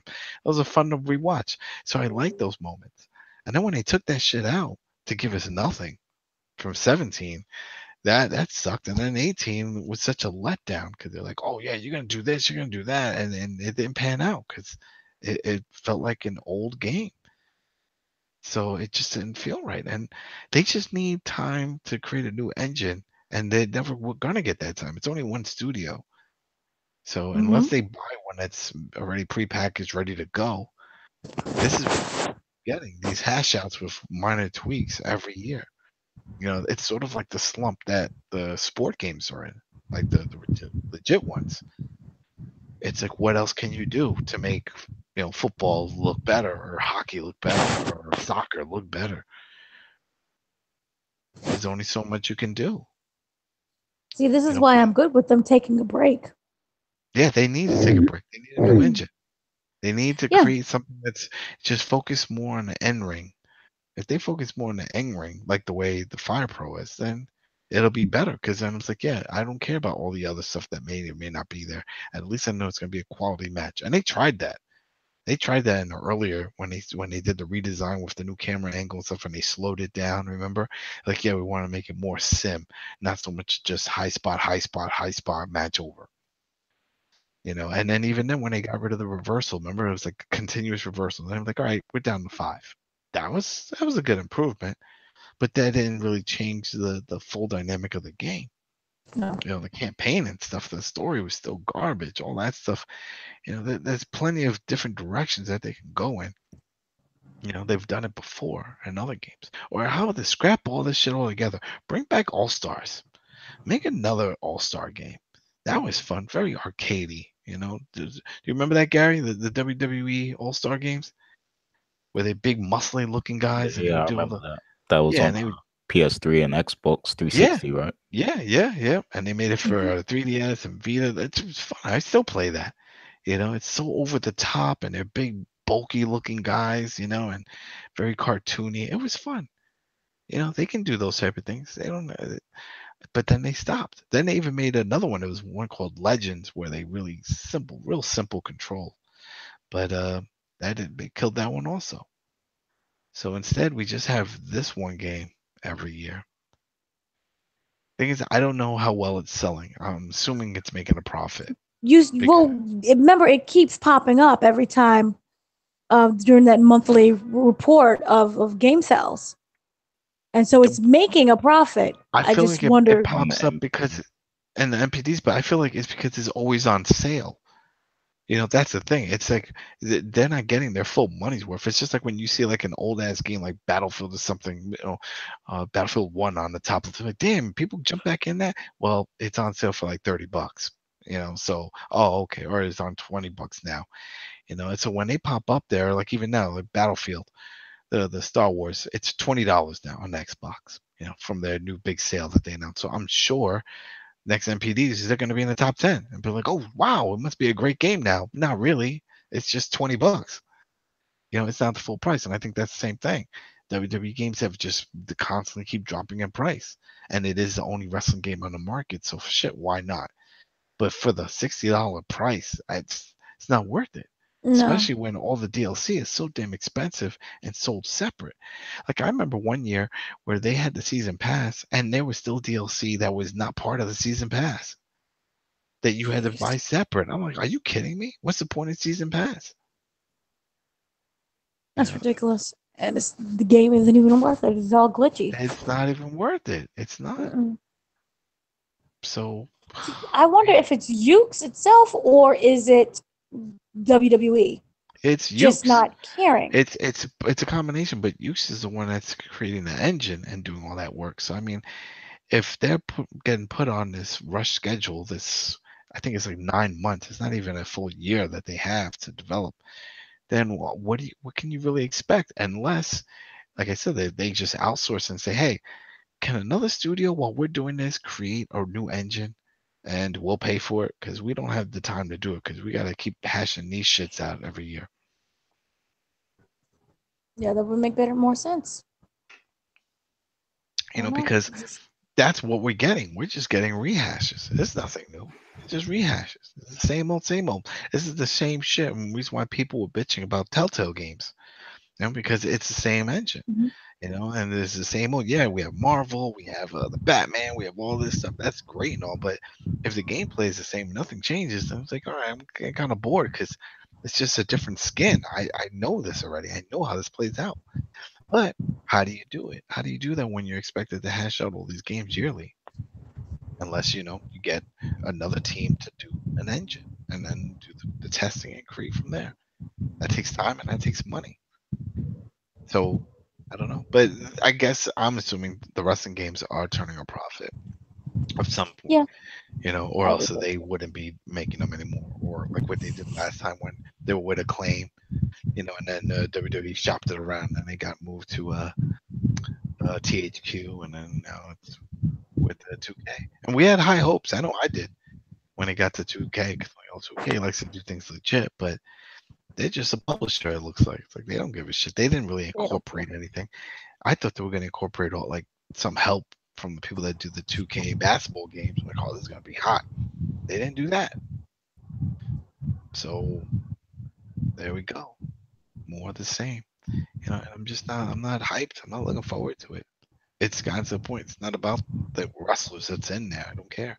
It's about the quality of the time, the engagement, as they say. I want to feel engaged. I'm at that point. It should be engaged. If not, then just make an arcade fighter and call it wrestling. That's it. WWE Arcade Fighter. We have all these fighters. Pick where you want to go and just fight, like the way Street Fighter does it. That's it. That would be much better. But remember, we're getting an all new career mode that's never been seen before. So. Please, they say that every year. The only wrestling game that ever incorporated something that we've never seen before was the Def Jam series. That was ridiculous. That was crazy. Fight in the ring. Oh, we're gonna fight in the parking lot. And literally, you can like smash the windshields and smash the door and take pieces off and a bumper and start beating the guy with a bumper. Then you throw him to the crowd. The crowd could hold him so that we could do combos with the crowd. That shit was nuts. I love that game, and I get it See, now. that's They not can't do PC it. friendly. It don't matter. It's game friendly because it makes me happy and my controller happy. Haha. Yeah, there you go. But that's the thing. I get it. We can't do that again because the licensing, half those guys aren't even on Def Jam anymore. But Mhm. then still just bring that back. But who knows? Maybe Microsoft will throw a curveball. And I say Microsoft because they're doing the backward compatibility and they've been doing the OG Xbox games. And that was an OG Xbox game.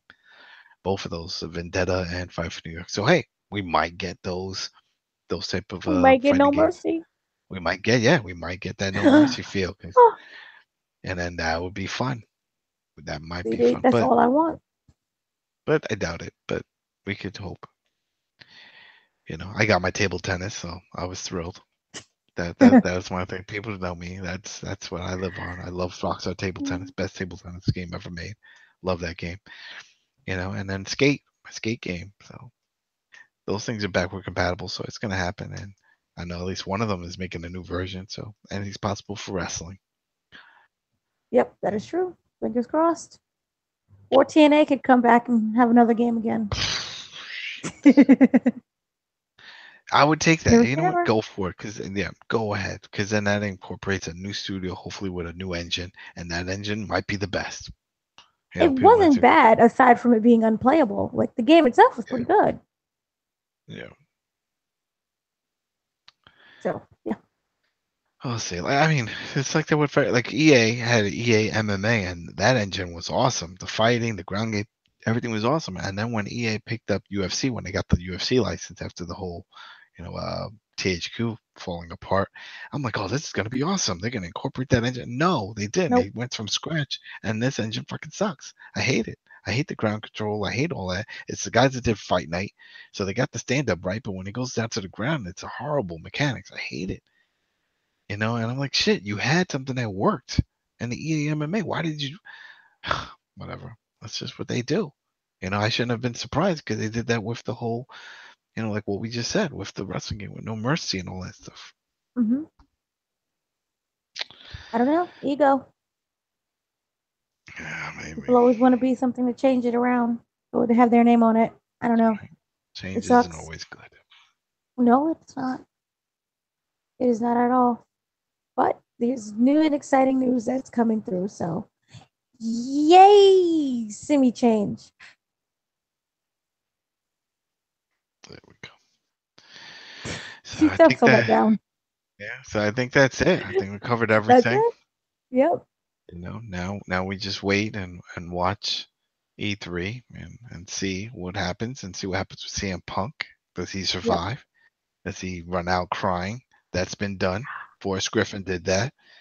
That was pretty impactful to see a guy cry and run to the back of the backstage area. I wasn't expecting that, but it happened.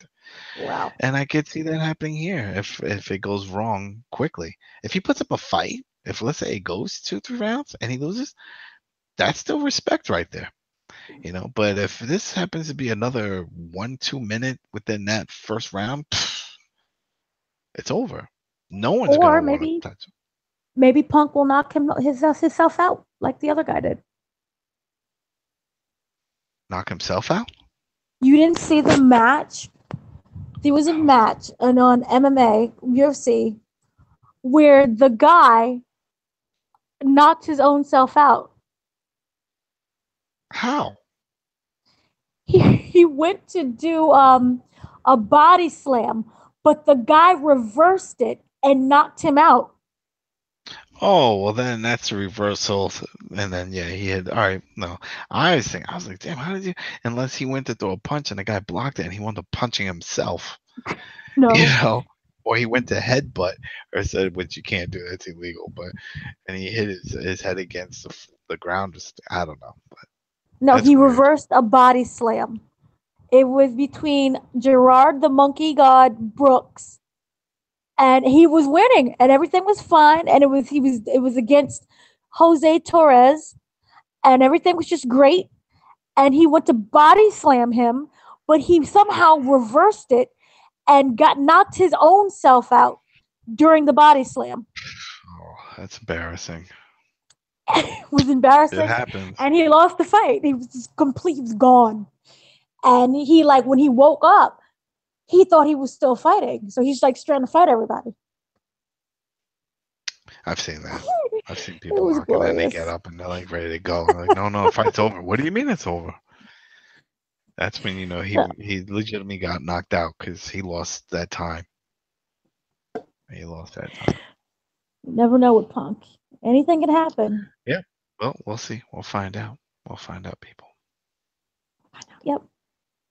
A lot going on. Yeah. Well, I guess that'll be it. We'll wrap it up. Everybody, thanks for downloading, listening, watching, doing all that jazz. Thanks for supporting us, supporting the Koalition.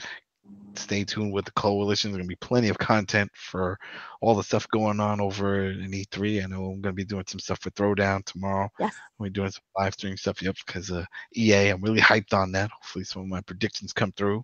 For those who don't know, Skate.